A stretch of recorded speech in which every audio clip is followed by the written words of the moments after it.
శుక్లాంబరధరం విష్ణుం శశివర్ణం చతుర్భుజం ప్రసన్నవదనం ధ్యాయేత్ సర్వవిఘ్నోపశాంతయే అని స్వామివారికి నమస్కారం చేసుకుని సన్యాస యోగంలో మన భగవంతుడు ఏం చెప్తున్నాడో చూద్దాము. ఆయన మన అర్జునుడు మన తరపున గురువుగారు సన్యాసానికి యోగానికి తేడా ఏంటండి? రెండు ఒకటేనా?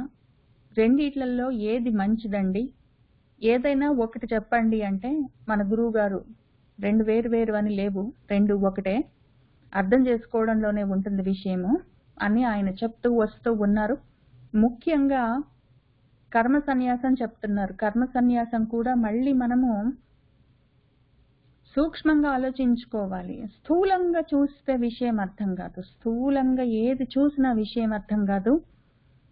మనం ప్రతిదీ సూక్ష్మంగా అర్థం చేసుకోవాలి. ధర్మమైనా సరే స్థూలంగా ధర్మం ఒకటి ఉంటుంది, జనరల్ గా జెనరిక్ ధర్మం ఒకటి ఉంటుంది. అయితే అందులో కూడా సూక్ష్మమేమి అని చూడాలి, ధర్మ సూక్ష్మాలు తెలియాలి. ఇప్పుడు ప్రతిరోజు ఏ ఒక్క రోజు తప్పకుండా దేవుడికి దీపారాధన చేయాలి అని ఉంటుంది, అది ధర్మం. ప్రతివాడు భగవంతుడికి దీపారాధన చేయాలి, అది ధర్మం. అయితే మరి ఆరోగ్యం బాగాలేదు, ఒళ్ళు వణుకుతున్నది, కళ్ళు తెరవడానికి రాకుండా ఉన్నది, బాగా శరీరానికి జ్వరం వచ్చి ఉన్నది, అప్పుడేం చెయ్యాలి? అప్పుడు కూడా శరీరాన్ని హింస పెట్టుకుంటూ పోయి దేవుడికి దీపం వెలిగించి పూజ చేస్తే ఆయన బాధపడతాడు. అదే శరీరంలో ఉన్నవాడు ఆ శరీరానికి న్యాయం చేయకుండా అప్పుడు ఆ సమయంలో ధర్మమేమి? శరీరానికి వచ్చిన కష్టాన్ని తగ్గిందాకా దానికి సేవ చేయడము ఆ సమయంలో ధర్మం. కాబట్టి స్థూలంగా ఉన్న ధర్మాల్లో సూక్ష్మాలు ఏంటని చూసుకోవడం అత్యవసరం. అట్లానే స్థూలంగా కర్మ సన్యాసం అని ఉంటుందనుకోండి, కర్మత్యాగం అని ఉందనుకోండి, కర్మల్ని వదిలిపెట్టాలి అని ఉంటే అది స్థూలం. అందులో సూక్ష్మమేమి? యాక్చువల్ గా కర్మలను వదిలిపెట్టలేము, చేయవలసి ఉంటుంది తప్పనిసరి. చాలా కారణాలకి, ఎన్ని కారణాలు మనం చెప్పుకుంటూ వస్తున్నాం. ప్రారబ్ధాన్ని బట్టి సగము, ప్రకృతి ధర్మాలని బట్టి సగము, కర్మల్ని మానుకోవడానికి వీల్లేని సమయంలో మరి కర్మల్ని సన్యాసం ఎట్లా చేస్తాము అంటే దానివల్ల వస్తుంది ఏదైనా అన్న ఆశని, నేను చేస్తున్నాను కర్మను అన్న అహంకారాన్ని వదిలిపెట్టడం కర్మ సన్యాసం. ఆ విషయము దాన్ని ఇంకా ఆయన చాలా సూక్ష్మంగా చెప్తున్నారు. భగవద్గీత చదివితే మోక్షం వస్తుంది అన్నది ధర్మము, అది తప్పనిసరి. భగవద్గీత చదివిన వాడికి తప్పకుండా మోక్షం వస్తుంది, అది స్థూలము. సూక్ష్మంగా చూడవలసిందేమి? భగవద్గీతను చదివి అర్థం చేసుకుని అందులో చెప్తున్న విషయాన్ని నిజ జీవితంలో అనుష్ఠానం చేస్తే దానివల్ల మోక్షము తప్పకుండా వస్తుంది, నా సంశయ. అయితే చదివినంత మాత్రానికి నోరు తిరిగినా తిరగపోయినా, అర్థం తెలిసినా లేకపోయినా, అందులో ఉన్న విషయం అసలు ఒక్కటైనా ప్రాక్టీస్ చేసినా చేయకపోయినా ఎట్లో ఒకట్లా చదివితే చాలు వచ్చేస్తుంది మోక్షం అంటే అది రాదు. అది స్థూలమైన ధర్మం, అది అర్థం సరిగ్గా చేసుకోలేదు, అజ్ఞానంతో మోహంతో ఉన్నామని అర్థం. అప్పుడు ఈ విషయాలన్నీ ఆయన చాలా లోతుగా చెప్తున్నారు. కాబట్టి ఇప్పుడు మనము అజ్ఞానంతో ఆయన్ని సన్యాస యోగం మంచిదా కర్మయోగం మంచిదా అంటే రెండిటికి తేడా లేదు, రెండు ఒకటే. ఎందుకు? సన్యాసం అంటే త్యాగం, వదిలిపెట్టడం. వదిలిపెట్టడం ఏమి చేస్తున్నాము? కర్తృత్వ భావన, నేను చేస్తున్నానన్న అహంకారాన్ని, భోక్తృత్వ భావన, నేను అనుభవిస్తాను దీనివల్ల ఏదో నాకు ఒకటి వస్తుందన్న ఆశని వదిలిపెట్టడము. దేంతో? మనసుతో వదిలిపెట్టడము. శరీరంతో కర్మలు చేస్తున్నా కూడా చేయవలసి వస్తుంది, మరి అప్పుడు దాని పేరు కర్మ సన్యాసం. కర్మలను త్యాగం చేయడం అంటే కర్మల వల్ల నాకు ఏం వస్తుంది అన్న ఆలోచనని, నేను చేస్తున్నానన్న ఆలోచనని వదిలిపెట్టడం కర్మ సన్యాసం. ఇప్పుడు కర్మయోగం చూద్దాం కదా, అది సన్యాస యోగం. సన్యాస యోగం అంటే వదిలిపెట్టడం. ఇప్పుడు కర్మయోగం, కర్మయోగం అంటే కర్మని యోగంగా చేయడం, యజ్ఞంగా చేయడం. మళ్ళీ అంతే విషయము, అహంకారాన్ని వదిలిపెట్టు, ప్రతిఫలాపేక్ష వదిలిపెట్టు. తేడా ఏముంది? రెండు ఒకటే. సన్యాస యోగము అంటే సన్యాసం చేయడము, యోగంలాగా దాన్ని చేయడము, యుక్తితోటి చేయడం. ఏమి సన్యాసం చేస్తున్నాం, ఏం త్యాగం చేస్తున్నామంటే ప్రతిఫలాపేక్ష, అహంకార భావన. కర్మయోగమేమి? కర్మని యోగంగా యజ్ఞంగా చేస్తున్నాము, అహంకారం లేకుండా, నాకేమైనా వస్తుందన్న ఆశ లేకుండా. తేడా ఏముంది? రెండు ఒకటే. సన్యాస యోగం అన్నా కర్మయోగం అన్నా ఆ విషయాన్ని ఆయన విస్తారంగా చెప్తున్నారు, సూక్ష్మంగా చెప్తారు. మనం కూడా సూక్ష్మమైన బుద్ధితోటి వినవలసి ఉంటుంది. సూక్ష్మంగా చెప్తున్న విషయాన్ని స్థూలంగా వింటే, ఆయన చెప్తున్న సూక్ష్మమైన విషయాన్ని, సటిల్ గా ఉన్న విషయాన్ని గ్రాస్ చెవులు పెట్టుకొని, చాటల్లాంటి చెవులు పెట్టుకొని వింటే వచ్చేస్తుంది ఏంటో అంటే రాదు. ఆయన సూక్ష్మంగా సటిల్గా చెప్తున్న విషయాన్ని సూక్ష్మమైన మనసుతో, బుద్ధితో విని ధరించిన తర్వాత దాన్ని అభ్యాసం చేస్తే ఆయన చెప్పేది తప్పకుండా వస్తుంది, అనుమానం లేదు. ఆయన చెప్పే విషయం మీద అనుమానం ఉంది, నిజంగా వస్తుంది అన్న అపనమ్మకం ఉన్నది అంటే ఇంకా నమ్మి చెడిన వాడు లేడు. నమ్మక చెడిపోతే పోతాడని అందుకే మన రామదాసు గారు చాలా క్లియర్గా చెప్పారు. ఇప్పుడు మనం పోయిన వారం 10వ శ్లోకం వరకు చూసుకున్నాం. 11వ శ్లోకం దగ్గర నుంచి చూద్దాం. కాయేన మనసా బుద్ధ్యా కేవల ఇంద్రియైః అపి యోగినః కర్మ కుర్వంతి సంగం త్యక్త్వా ఆత్మశుద్ధయే. యోగినః యోగులు కూడా కర్మలు చేస్తారు. ఏ యోగులని ఏమీ లేదు. కర్మయోగులైనా పర్వాలేదు, సన్యాస యోగులైనా పర్వాలేదు. సన్యాస యోగమైనా కర్మ యోగమైనా ఏ యోగమైనా యోగమే, రెండిటికి తేడా లేదని మనం ఇప్పుడే మన గురువు గారు చెప్పిన విషయాన్ని అర్థం చేసుకున్నాము సూక్ష్మంగా. కాబట్టి యోగినః అంటే యోగులు, యోగ మార్గంలో ఉన్న వాళ్ళు, సాధన చేసుకుంటున్న వాళ్ళు ఎవరైనా సరే వాళ్ళు కూడా కర్మలు చేస్తారు. యోగిని నేను, సన్యాసిని నేను ఇంకా ఎవరినో చాలా గొప్పవాడిని కాబట్టి నేను పనులు చేయనంటే శరీరం ఉంటే చేయవలసి వస్తుంది, మానుకోవడానికి లేదు. ఆ విషయం మనకు తెలిసిందే. కాబట్టి యోగులేంటి ఏంటి, ఎవరైనా సరే ప్రతి వాడికి కడుపు ఉంటుంది, ఆకలి ఉంటుంది, శరీరం ఉంటే ఇవన్నీ తప్పనిసరి, కర్మలు చేయవలసి ఉంటుంది. వాళ్ళు కూడా చేస్తారు. అయితే వాళ్ళు ఎట్లా చేస్తారు అన్నది ముఖ్యం. అది క్లోజ్గా మనం మళ్ళీ సూక్ష్మంగా గమనించాలి వాళ్ళని. స్థూలంగా మళ్ళీ యోగులు ఉన్నారు, సన్యాసులు ఉన్నారంటే స్థూలంగా చూసి వాళ్ళ గ్రాస్ ఫిజికల్ బాడీస్ ని చూసి, వాళ్ళు ఏ బట్టలు కట్టుకున్నారు, వాళ్ళు ఏ విధంగా కూర్చున్నారు, ఎట్లా మాట్లాడుతున్నారు, ఏ పదాలు వాడుతున్నారు, ఏ నామాలు పెట్టుకున్నారు, ఇటువంటివన్నీ స్థూలంగా చూస్తే మనకు వచ్చేదేమీ లేదు. సూక్ష్మంగా చూడాలి. యోగులు సూక్ష్మంగా చేస్తున్న విషయం ఏంటి, బయటికి ఎట్లయినా కనిపించని అని లోపల ఎట్లా ఉన్నారో వాళ్ళు మానసికంగా, అది చూడాలి. కాబట్టి మనము ఆ విధంగా చూడడం కోసం భగవంతుడు మనకి చూపిస్తున్నారు. యోగులు కూడా కర్మలు చేస్తారు. అయితే వాళ్ళు ఎందుకు చేస్తారు? ఆత్మసిద్ధి కోసం చేస్తారు కర్మలు. చేయవలసిన కర్మలు చేస్తూనే, ఆ చేస్తున్న కర్మలతోటే ఆత్మసిద్ధి కోసం వాళ్ళు సాధన చేస్తారు.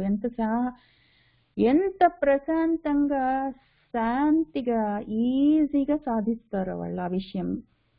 కర్మలని ఎగ్గొట్టడానికి ట్రై చేసి వాటితోటి కొట్లాడుతూ, వాటిని విసుక్కుంటూ, తిట్టుకుంటూ చేస్తే ఆత్మకు శాంతి ఎక్కడుంది? కాబట్టి వాళ్ళు శాంతిగా చేస్తారు, శాంతంగా చేస్తారు. ఆ చేసే కర్మల్ని కూడా ఆత్మసిద్ధి కోసం, చిత్తశుద్ధి కోసమే చేస్తారు. వాళ్ళు కర్మలు చేయాలి తప్పనిసరి, కాబట్టి చేసే కర్మలే చిత్తశుద్ధికి చేస్తాం కదా అని ఆలోచించుకొని చేస్తారు. వాళ్ళంత ఈజీ మ్యాటర్. ఆత్మశుద్ధి కోసం చేస్తారు. ఎందుకు అంటే ఆత్మశుద్ధికి. ఎట్లా?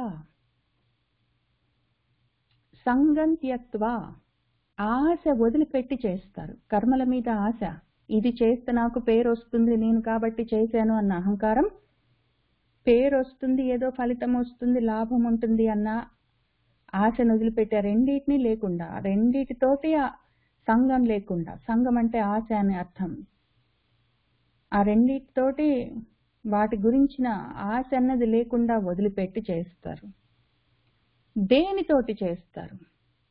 కాయేన శరీరంతో చేస్తారు, మనసుతోటి చేస్తారు, బుద్ధితోటి చేస్తారు, కేవలం ఇంద్రియాలతోటి చేస్తారు.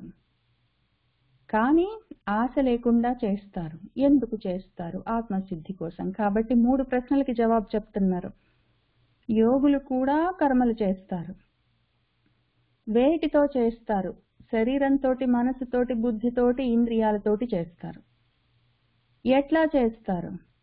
ఆశలు లేకుండా చేస్తారు. ఎందుకు చేస్తారు? చిత్తశుద్ధి కోసం అని ఆయన వేటితో, ఎట్లా, ఎందుకు అని 3 ప్రశ్నలకి జవాబు చెప్పారు ఇందులో. ఇది ఈజీ. శరీరంతో కర్మలు చేస్తుంటే కూడా నాకేమైనా వస్తుంది అని లేకుండా మనసుతో వదిలిపెట్టి చెయ్యొచ్చు.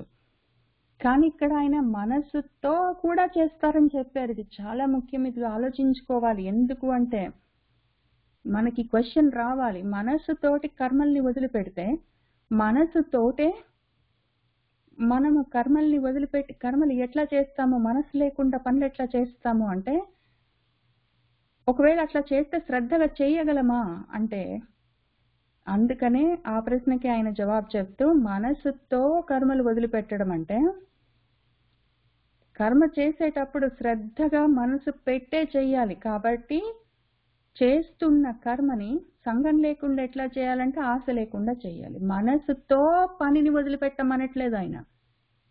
మనసుతో కూడా కర్మని చెయ్యి, లేకపోతే మనసు లేకపోతే కర్మ ఎట్లా చేస్తావు? మనసుతోటే చెయ్యి. కానీ దీనివల్ల నాకు ఇది వస్తుంది అన్న ఆశను వదిలిపెట్టి చెయ్యి అని చెప్తున్నారు. మనసు కన్నా కాంప్లికేటెడ్ బుద్ధి. బుద్ధి లేకుండా, అక్కడ జ్ఞానం లేకుండా, బుద్ధి పెట్టకుండా, అక్కడ బుర్ర పెట్టకుండా పని ఎట్లా చేస్తాము? కర్మని బుద్ధితోటి వదిలిపెట్టి చెయ్యలేము.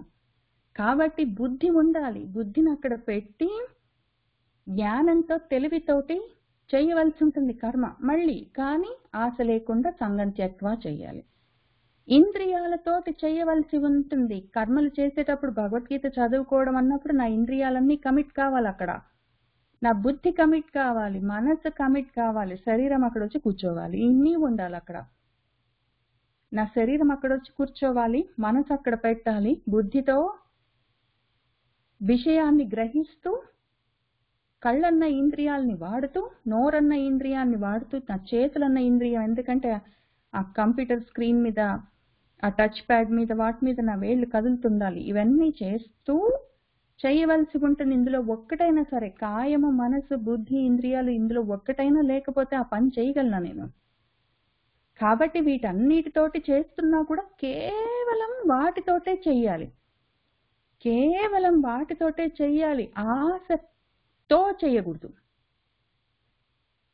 మనసుతో, బుద్ధితో, శరీరంతో, ఇంద్రియాలతో, ఆశలతో కాదు.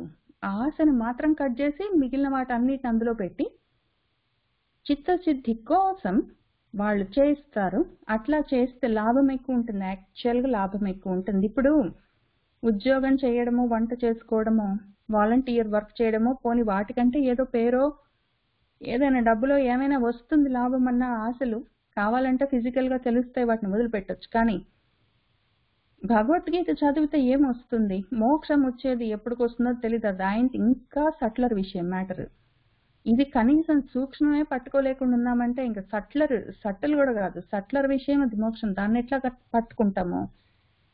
దాన్ని పట్టుకోవాలంటే కూడా మళ్ళీ భగవద్గీత చదవడం అన్న కర్మ చేయాలంటే కూడా నా శరీరాన్ని తెచ్చి కూర్చోబెట్టాలి. మనసుతో, బుద్ధితో, ఇంద్రియాలతో కూడి నేను నా చిత్తశుద్ధి కోసమే చేయవలసి ఉంటుంది. అంతా బాగుంది. కానీ ఆశ లేకుండా, మోక్షం వస్తుందన్న ఆశ లేకుండా భగవద్గీత ఎట్లా చదువుతాము? పోనీ మోక్షం పక్కన పెడదాం, కనీసం భగవద్గీతలో ఉన్న విషయం నాకు అర్థమవుతుంది, జ్ఞానం కలుగుతుంది అన్న ఆశైనా ఉంటుంది కదా. వాటిని కూడా ఎట్లా వదిలిపెడతామంటే వదిలిపెట్టి చేస్తే తెలుస్తుంది.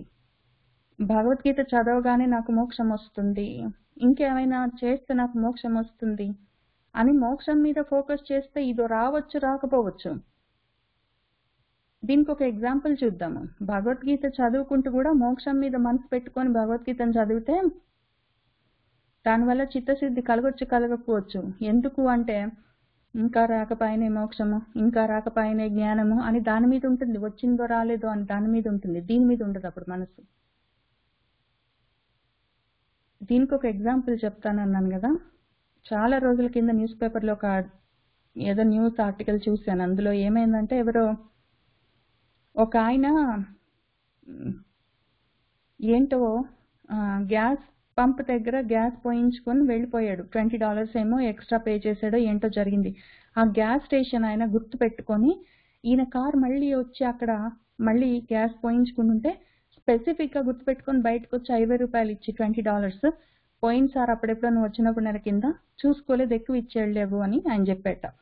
ఈ $20 ఈయన వచ్చినప్పుడు నేను ఇన్ని రోజుల నుంచి 1 month నుంచి మిస్ కాలేదు ఆ $20. ఇప్పుడు స్పెసిఫిక్గా $20 వస్తే మంచికి దేనికైనా వాడదామని అనుకుని ఆయన పక్కనే ఉన్న మ్యాక్డానల్డ్స్లో 20 బర్గర్స్ ఏవో కొని ఆ హోమ్లెస్ షెల్టర్స్ దగ్గర ఉన్న వాళ్ళకి తీసుకెళ్ళి ఇచ్చాట. ఆ విషయాన్ని ఏదో న్యూస్ రిపోర్టర్స్ వాళ్ళు చూసి దాన్ని ఏదో న్యూస్ రన్ చేశారు న్యూస్ పేపర్లో. చదివినప్పుడు నాకేమనిపించిందంటే, ఒకవేళ నేను కూడా ఒక $20 తోటి ఒక 20 బర్గర్స్ ఏమైనా కొని బీద వాళ్ళకి ఎవరికైనా ఇస్తే నాకు కూడా పేరు వస్తుంది కదా, పేపర్లో ఫోటో వస్తుంది కదా అని ఒకవేళ నేను ఆలోచించాను అనుకోండి, రావచ్చు రాకపోవచ్చు. నేను ఫోకస్ ఎక్కడ పెట్టాలి? వాళ్ళకి ఎవరికైనా నా వల్ల జరిగే సహాయం ఏదైనా ఉంటే, నేను చేయగలిగిన సేవ ఏదైనా ఉంటే చేస్తాను అన్న దాని మీద నేను ఫోకస్ పెట్టుకుంటే, నాకు న్యూస్ పేపర్లో వచ్చే ఏదో ఫోటోలు అవన్నీ రావచ్చు రాకపోవచ్చు. ఫోటో గ్యారంటీగా న్యూస్ పేపర్లో వస్తుందని నేను మనసు పెట్టుకొని ఈ సేవలు సంఘ సేవ యాక్టివిటీస్ అన్ని చేయాలంటే దానివల్ల ఏమైంది? ఆశతోటి చేస్తున్నాను, నా కోరిక తీరొచ్చు తీరకపోవచ్చు, పేరు రావచ్చు రాకపోవచ్చు. ఆ రకంగా భగవద్గీత చదివితే నాకు మోక్షం వస్తుంది, భగవద్గీత చదివితే జ్ఞానం వస్తుంది కాదు. భగవద్గీత చదవడమే పనిగా చేసుకుంటూ వెళ్ళాను అనుకోండి, నాకు వచ్చేవి నాకు వస్తాయి. ఎందుకు? భగవద్గీత చదవడమే పనిగా నేను కేవలము అదే కర్మ ఆత్మసిద్ధి కోసమే అదే పని చేసుకుంటూ పోతే జ్ఞానం మోక్షం ఎప్పుడు కలుగుతాయి? చిత్తము సిద్ధమవుతే మోక్షము జ్ఞానము, ముందు జ్ఞానము తర్వాత మోక్షం అవే వస్తాయి. కాబట్టి ఫోకస్ దేని మీద ఉండాలి? చిత్తశుద్ధి మీద మనసు పెట్టు. చిత్తశుద్ధి కోసమే ఇంకేమైనా వస్తుందన్న ఆశను వదిలిపెట్టి కేవలము చేయవలసిన కర్మని అవసరమైన ఉపకరణాలను ఉపయోగించి చేస్తే రావలసినవి రావలసిన సమయంలో తప్పకుండా వస్తాయి. ఫోకస్ దేని మీద ఉండాలి? సంఘ సేవ చేయడం మీద ఫోకసా? సంఘ సేవ చేస్తే నాకు పేరు వస్తుందన్న దాని మీద ఫోకసా? భగవద్గీత చదవడం మీద ఫోకసా? భగవద్గీత చదివితే నాకు మోక్షం వస్తుందన్న దాని మీద ఫోకసా? భగవద్గీత లాంటివి భగవద్గీత ఏముంది, ఏది చదివినా రావాల్సింది వస్తుంది. అయితే చేసే పని మాత్రం మనసు కదలకుండా చేయాలి. వస్తుందా రాదా అన్నప్పుడు ముందు రాకుండా పోయేది చిత్తశుద్ధి. మనసు కదులుతున్నప్పుడు చిత్తము సిద్ధిగా లేనప్పుడు ఇంక ఏవి చదివినా జ్ఞానం వచ్చేది లేదు, మోక్షం రాదు. కాయేన మనసా బుద్ధ్యా కేవల ఇంద్రియైః అపి యోగినః కర్మ కుర్వంతి సంగం త్యక్త్వా ఆత్మశుద్ధయే యుక్తః కర్మఫలం త్యక్త్వా శాంతిం ఆప్నోతి నైష్టికీం అయుక్తః కామకారేణ ఫలే సక్తః నిబధ్యతే. యుక్తః యోగయుక్తుడు. ఏదైనా సరే, ఏ యోగమైనా పర్వాలేదు, కర్మయోగమైనా పర్వాలేదు, సన్యాస యోగమైనా పర్వాలేదు, రెండిటికి తేడా లేదు. యోగం యోగమే.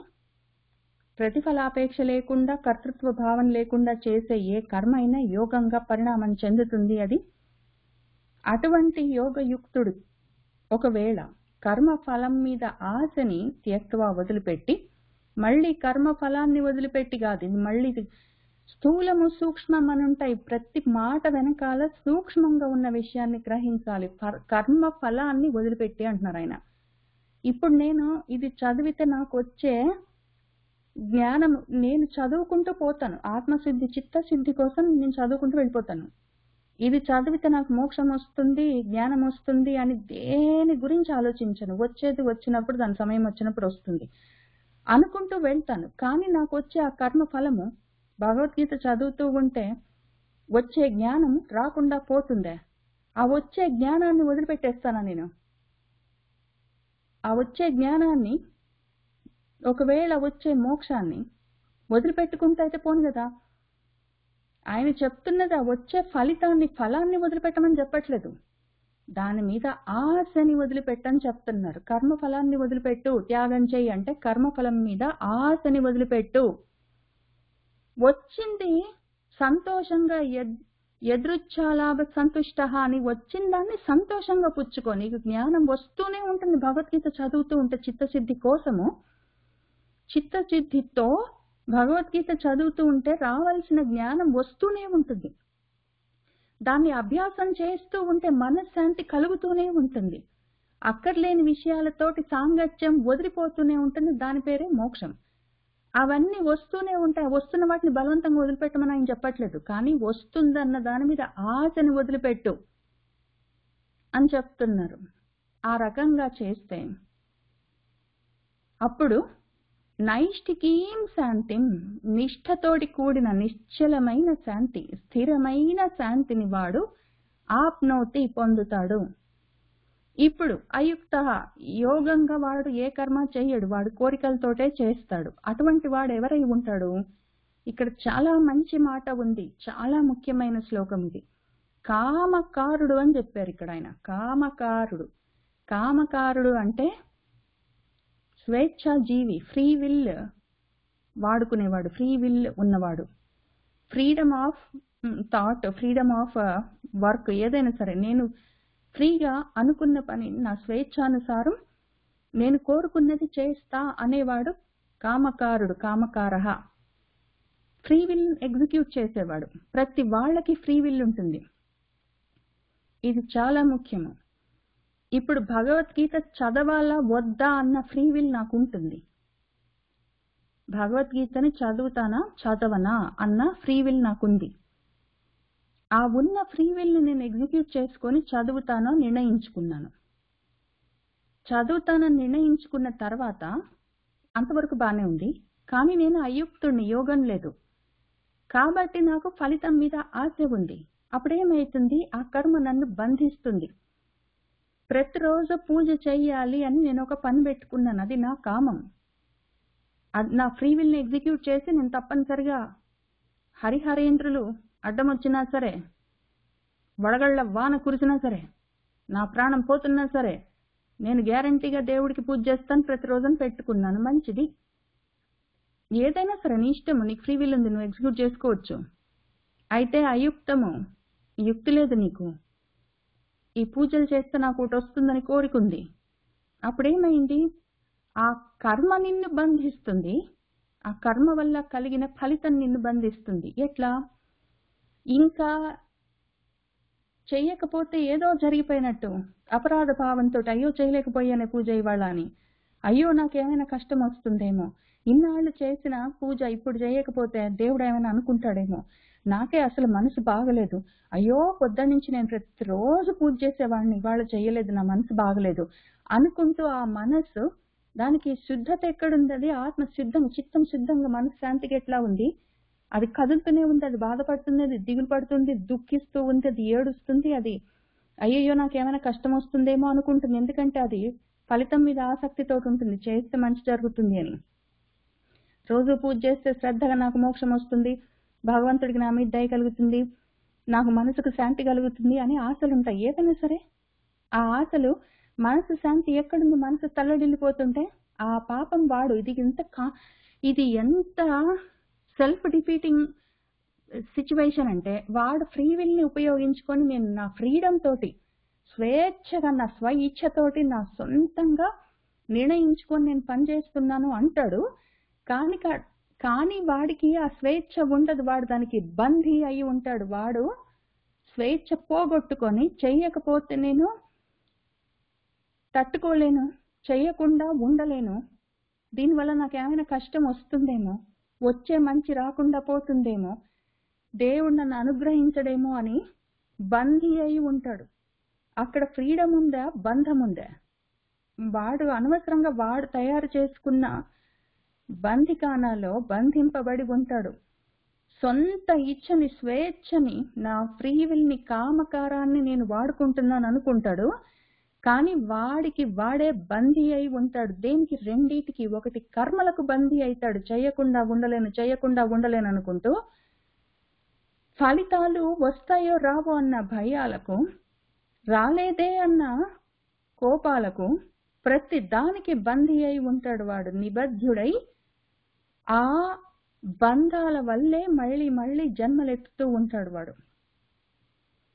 దాని బదులు నా స్వేచ్ఛతోటి నా ఇష్టం వచ్చినట్టు నేను పనిచేస్తానని అనుకోవడం చేస్తూ అయుక్తితోటి కర్మలు చేయడం కాకుండా, కర్మలు చేస్తూ యుక్తితో స్వేచ్ఛగా వాడేం చెయ్యొచ్చు, స్వేచ్ఛగా కర్మ ఫలాలని వదిలిపెట్టి చేస్తే, స్వేచ్ఛ కర్మ చేయడంలో కాదు, స్వేచ్ఛ కర్మ ఫలాల మీద ఆశని మానసికంగా వదిలిపెట్టడం మీద వాడు ఉపయోగిస్తే ఆ స్వేచ్ఛని, వాడు శాంతిని పొందుతాడు. వాడు ఒకవేళ అయుక్తుడై ఉంటే వాడి స్వేచ్ఛని కర్మలు చేయడంలో, స్వేచ్ఛగా కోరుకోవడం మీద ఉపయోగిస్తే, ఆ కర్మలకి, ఆ ఫలితాల మీద, శక్తికి, ఆశలకి నిబద్ధుడై ఉంటాడు. అది విషయం. కర్మ తప్పదు. యుక్తుడికైనా అయుక్తుడికైనా, యోగికైనా భోగికైనా, వాళ్ళిద్దరిలో ఎవరికైనా సరే కర్మ తప్పదు. అయితే యోగి భోగాల మీద ఆశని మనసా సన్యస్య వదిలిపెట్టి చిత్తశుద్ధి కోసం వాడు చేస్తాడు. భోగి ఫలితాల మీద ఆశతో చేస్తాడు. వాడు యోగి స్వేచ్ఛగా వదిలిపెట్టి స్వేచ్ఛగా చేసే పని ఏమి? యోగి స్వేచ్ఛతో చేసే పని ఏమి అంటే తన సొంత ఇచ్ఛతోటి ఫలితాల మీద ఆశను వదిలిపెడతాడు. భోగి సొంత ఇచ్ఛతోటి స్వేచ్ఛగా కర్మలు చేసి స్వేచ్ఛగా ఫలితాల మీద కోరికలతోటి ఉంటాడు. ఈయనకు నైష్టికీం శాంతిం పొందే అవకాశం ఉంటుంది యోగికి. భోగికి బంధాలే మిగులుతాయి. యుక్తః కర్మఫలం త్యక్త్వా శాంతిం ఆప్నోతి నైష్టికీం, అయుక్తః కామకారేణ ఫలే సక్తః నిబధ్యతే. సర్వకర్మాణి మనసా సన్యస్య ఆస్తే సుఖం వసి, నవద్వారే పురే దేహి నయేవ కుర్వన్ నకారయన్. ఇప్పుడు యోగి ఏం చేస్తాడు? కర్మ చేస్తాడు, కానీ సంఘం వదిలిపెట్టి ఆ కర్మల మీద, దాని ఫలితాల మీద ఆశ వదిలిపెట్టి ఆత్మశుద్ధి కోసం చేస్తాడు అని యోగి అని ఇక్కడ చెప్పాడు. యుక్తుడు అని ఇక్కడ చెప్పారు, యోగయుక్తుడు. ఇక్కడ సన్యాసి గురించి చెప్తున్నారు. ఎందుకు అంటే యోగి అయినా, యుక్తుడైనా, సన్యాసి అయినా ఇప్పుడు 4వ కొత్త మాట వాడుతున్నారు, వసి అన్నారు. వసి అంటే వశంలో ఉంచుకున్నవాడు. వేటిని వశంలో ఉంచుకుంటాడంటే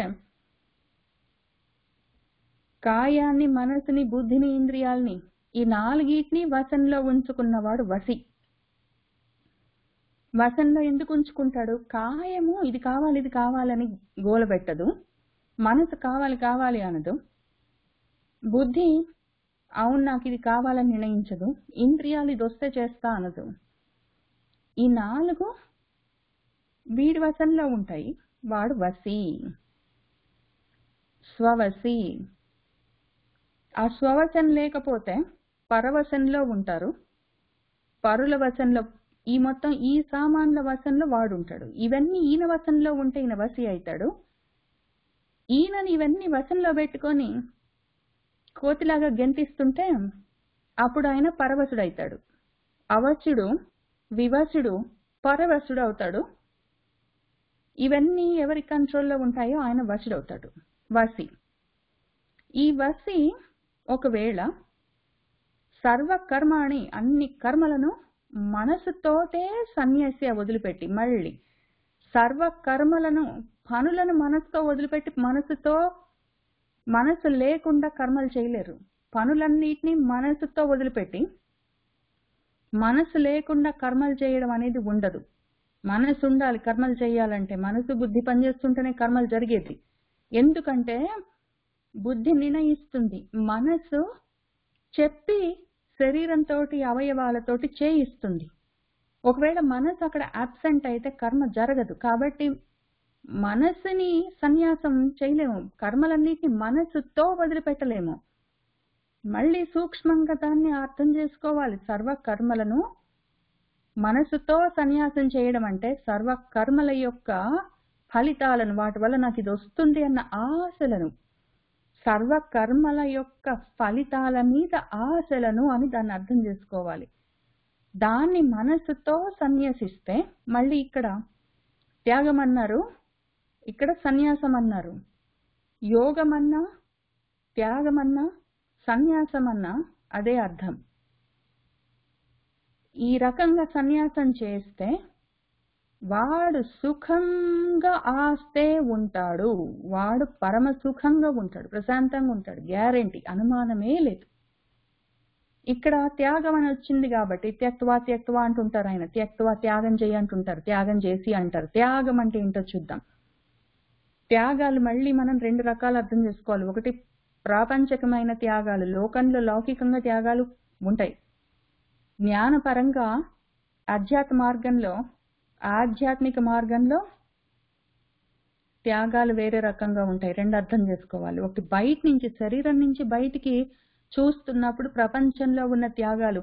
నేను తినకపోయినా పర్వాలేదు, నువ్వు తినమ్మా, నువ్వు పరీక్షకి వెళ్తున్నావు, ఎగ్జామ్ రాయాలి, నువ్వు తినెళ్ళు, నేను తర్వాత తింటాను, కొంచెంసేపు ఆగుతాను, పర్వాలేదు అని ఆ రకంగా త్యాగం చెయ్యొచ్చు. ఇదిగో నాకు లడ్డు అంటే ఇష్టము, కానీ నీకు ఎక్కువ ఇష్టం, నువ్వు తిను, నాకు పర్వాలేదు, నేను ఇంకేదైనా తింటాను అని చెప్పడం. అటువంటివన్నీ త్యాగాలు లోకంలో ఉండాలి. ఎందుకంటే భూతదయ చూపించాలి. ఎప్పుడు నా కడుపుకే తింటాను, నేను కూర్చుంటానంటే అది పాపము, వండుకొని తిన్నట్టే నువ్వు అని చెప్పారు ఆయన. కాబట్టి పక్కన వాడి గురించి ఆలోచించాలి. సొంత లాభం కొంత మానుక పొరుగువాడికి తోడ్పడబోయని మన వాళ్ళు పద్యాలు కూడా రాసిచ్చారు. ఆ రకం త్యాగాలు లోకంలో ఉండాలి, కొంచెం వరకు ఉండాలి. అవి కూడా మళ్ళీ తన్నుమాలిన ధర్మాలు, మొదలు చెడ్డ భేరం చేయకూడదు, తప్పు. మనల్ని మనము హింసించుకుంటూ పక్కన వాళ్ళకి చేయకూడదు. అయితే ప్రతిది నా కోసమే అని చూడడానికి వీల్లేదు, పక్కన వాళ్ళ కోసం కూడా చేయాలి. అవసరమైతే కాంప్రమైజులు చేసుకోవాలి, అవసరమైతే త్యాగాలు చేయాలి. అవన్నీ లోకానికి సంబంధించిన విషయాలు. జ్ఞాన మార్గంలో, ఆధ్యాత్మిక సాధన మార్గంలో, మన మార్గంలో ఉన్న వాళ్ళకి త్యాగం అంటే శరీరం నుంచి బయటికి కాదు కదా, శరీరం నుంచి లోపలికి వెళ్లే మార్గం ఇది. లోపలికి వెళ్లే మార్గంలో నాకు లేకపోయినా పర్వాలేదు నీకు అనడానికి బయట వాళ్ళ గురించి మనం మాట్లాడట్లేదు కదా. నా గురించి నేనే మాట్లాడుకుంటున్నప్పుడు వదిలిపెట్టేది ఏమంటే బయట విషయాలు వదిలిపెడతాను, బయట విషయాల మీద ఆసక్తి వదిలిపెడతాను. ఉత్త ఫలితాల మీదే కాదు, కర్మల వల్ల నాకేం కలుగుతుంది, నేను చేయకపోతే ఏమి కాదు అక్కడ పని అని అహంకారాల దగ్గర నుంచి ఫలితాల వరకు ప్రతిదీ అన్నీ వదిలిపెడతాను మనసుతో. దాని పేరు త్యాగం. కర్మ ఫలాల మీద ఆశని వదిలిపెట్టడం త్యాగం ఆధ్యాత్మిక మార్గంలో. పక్కన వాడి కోసం, వాడి బాగు కోసం నాకు కొంచెం తక్కువైనా పర్వాలేదని అనుకోవడం లౌకికమైన త్యాగం. 2 రకాల త్యాగాలు ఉంటాయి. 2 కలుపుకొని కలగప్పలుగా చేసుకొని కన్ఫ్యూజ్ కాకూడదు. ఇప్పుడు కాబట్టి సర్వ కర్మల యొక్క ఫలితాల మీద ఆశలను మనసుతో ఎవరైతే కాయము, మనసు, బుద్ధి, ఇంద్రియాలన్నిటినీ వశంలో ఉంచుకున్నవాడు సన్యాసం చేయగలడో అటువంటి వాడు సుఖంగా ఉంటాడు. సర్వకర్మాణి మనసా సన్యాసం అంటే సర్వకర్మలను మనసుతో వదిలిపెట్టడం కాదు, సర్వకర్మల యొక్క ఫలితాల మీద ఆశలను మనసుతో వదిలిపెట్టిన వాడు సుఖంగా ఉండకేం చేస్తాడు. పలాంటి కావాలి అన్న ఆశ ఉంటే ఎక్కువ వచ్చింది తక్కువ వచ్చిందని కంపారిజన్స్, ఇంకా రాలేదన్న కోపాలు, రావేమో అన్న భయాలు, వాటన్నిటితోటి చిత్తం కదిలిపోతూ ఉంటుంది. సిద్ధి లేకుండా ఉన్నప్పుడు బుద్ధి కలిగే అవకాశం లేదు, బ్రహ్మం అస్సలు పట్టుబడదు. ఈ రకంగా ఉన్నవాడు నవద్వారే పురే, నవద్వారాలు 9 ద్వారాలతో ఉన్న పురము, శరీరము, దేహము, అందులో ఉన్నవాడు దేహి. వాడు నకుర్వన్ నకారయన్, చెయ్యకుండా, నకుర్వన్ అంటే ఏది చేయకుండా, నకారయన్ ఏది చేయించకుండా ప్రశాంతంగా కూర్చుంటాడు. వాడికి ఆశలుంటే వాడు ఏదైనా చేయవలసి వస్తుంది, వాడితోటి వీడితోటి చేయించవలసి వస్తుంది. వచ్చిందో రాలేదో అన్న భయాలు, దిగుళ్ళు, కోపాలతో, అసుఖంతో వాడు బద్ధుడై ఉంటాడు. ఒకవేళ ఆశలని మనసుతో వదిలిపెట్టాడు. కాయేన మనస బుద్ధ్యా ఇందిరై పనిచేస్తుంటాడు. అప్పుడు వాడు ఆశలు లేకుండా చేస్తున్నవాడు ఆశ లేకపోతే చెయ్యాలని లేదు, చేయించాలని లేదు. ప్రారంధాన్ని బట్టి ఎంత అవసరమో అంత చేసుకుంటూ ఉంటాడు, సుఖంగా ఉంటాడు, యదృచ్ఛాలాభ సంతుష్టుడు వాడు. ఇక్కడ దేహి అన్న దానికి అర్థం చూద్దాం. దేహము అంటే దహ్యతే ఇది దేహ అని దానికి వ్యుత్పత్తి. దహించుకుని పోయేది, దహనమైపోయేది, కాలిపోయేది అని అర్థం. కాలిపోయేదానికి దేహం అని పేరు. శీర్యతే ఇది శరీరహ అని శిథిలమైపోయేది శరీరం అని దానికి వ్యుత్పత్తి. శిథిలమైపోతుంటుంది, క్షయమైపోతుంటుంది, క్షీణించిపోతూ ఉంటుంది అని చెప్పడం శరీరం అనడానికి అర్థం. దహించుకుని పోతుంది, కాలిపోతుంది కాబట్టి దేహం. అయితే అందరూ కాల్ చేయరు కదండి, కొంతమంది పూడ్చి పెడతారు కదండి. అంటే కాల్ చేయడం అంటే శరీరాన్ని కాల్చడం, పూడ్చడం కాదు. తపనలు, తాపత్రయాలతో, తాపాలతో తపించిపోతున్నవాడు, ఆ రకంగా దహించుకుని పోతున్నవాడు. ఒకవేళ కోరికలు ఎక్కువైతే ఫిజికల్ గా దేహానికి కూడా కళ్ళు తిరగడము, చెవులు వేడిగవడము, చర్మం అంతా వెచ్చగుండడము, వేగంగా ఊపిర్లు వస్తూ ఉండడము, కళ్ళు తిరుగుతూ ఉండడము, ఏవో భ్రమలు కలుగుతూ ఉండడము, ఒళ్ళు తూలిపోవడము, అటువంటి ఫిజికల్ ప్రాబ్లమ్స్ కూడా ఉంటాయి. అవన్నీ దహించేస్తాయి శరీరాన్ని. అసలే అది శీర్యతే ఇది శరీరహాని, అది క్షయమైపోయేదాన్ని, పైగా ఇవన్నీ దహిస్తూ ఉంటాయి. ఈ రకంగా క్షీణింపబడే దాంట్లో, దహించుకుని పోయే దాంట్లో, అటువంటి 9 ద్వారాలతో ఉన్న పురంలో ఉన్నా కూడా దహించుకుని పోయే, క్షీణించుకుని పోయే ఆ పదార్థంలో, స్థూల శరీరంలో, ఆ పురంలో ఉన్నా కూడా చెయ్యడు, చేయించడు, చేయవలసి వచ్చిన పనులను ఆశ లేకుండా చేసుకుంటూ పోతాడు, సుఖంగా ఉంటాడు వాడు. మొత్తం ఆ దేహంలో, ఆ శరీరంలో క్షయమైపోయే, దహించుకుని పోయే ఆ పదార్థంలో ఉన్నా కూడా ఆ శరీరం చేస్తున్న పనులు చూస్తూ ఉంటాడు. అవి చెప్పినట్టు వీడు వినడు. అవి అక్కడికి వెళ్దాం, ఇక్కడికి వెళ్దామంటే వినడు, లొంగడు. వాటిని వశంలో పెట్టుకుంటాడు. చిత్తశుద్ధి కోసం ఆశ లేకుండా ఆ కర్మల యొక్క ఫలితాల మీద ఆశలను మనసుతో వదిలిపెట్టి, కర్మలను వదిలిపెట్టడు, కర్మల వల్ల కలిగే ఫలితాలని వదిలిపెట్టాడు. రెండు చేయలేడు వాడు, రెండు చేయలేడు. అన్నం తింటాను, దానివల్ల ఫలితం ఏమి, నేను ఆరోగ్యంగా ఉంటాను, నాకు కర్మ అంటే కర్మ చెయ్యాలి, మరి అన్నం తినడం అన్న కర్మ చెయ్యాలి, కానీ శరీరానికి అన్నం పోషణ అందుతుంది అన్న ఫలితం నాకు వద్దు అంటే ఏం చేస్తావు? నిజంగా ఆపుకోగలవా? కర్మలు చేయవలసి వస్తుంది, కర్మలు చేస్తే ఫలితాలు ఉంటాయి, వాటిని తీసుకోవాల్సి వస్తుంది. అయితే వాటి మీద ఆశల్ని మాత్రం మనసుతో వదిలిపెట్టి నువ్వు పని చెయ్యని వాడివై, చేయించని వాడివై సుఖంగా ఉండు. సర్వ కర్మాణి మనసా సన్యస్య ఆస్తే సుఖం వసి నవద్వారే పురే దేహి నయ్యేవ కుర్వన్న కారయన్. న కర్తృత్వం న కర్మాణి లోకస్య సృజతి ప్రభుః న కర్మఫల సంయోగం స్వభావహత్తు ప్రవర్తతే. ప్రభుః ప్రభావం కలిగిన వాడు, లేదా ప్రభవించేవాడు, జన్మించేవాడు, పుట్టేవాడు అని అర్థం. వాడు లోకస్య లోకం యొక్క కర్తృత్వాన్ని నా సృజతి పుట్టించట్లేదు, సృష్టించట్లేదు. ఆ కర్మలను కూడా నా సృజతి పుట్టించట్లేదు. అనవసరంగా కర్మలని సృష్టించట్లేదు, కర్మల యొక్క కర్తృత్వ భావనని సృష్టించట్లేదు. అట్లానే కర్మ ఫలాలతోటి ఆ సంయోగాన్ని కూడా నా సృజతి సృష్టించట్లేదు. కర్మలు చేస్తున్నాను అన్న కర్తృత్వం, కర్మల వల్ల ఇది వస్తుంది నేను అనుభవిస్తానన్న భోక్తృత్వం, కర్మ దాంతో పాటు ఉన్న కర్తృత్వ భోక్తృత్వాలు, ఈ మూడింటిని ఆ ప్రభువు, ఆ లోకం యొక్క ఈ మూడు విషయాల్ని నా సృజతి సృష్టించట్లేదు.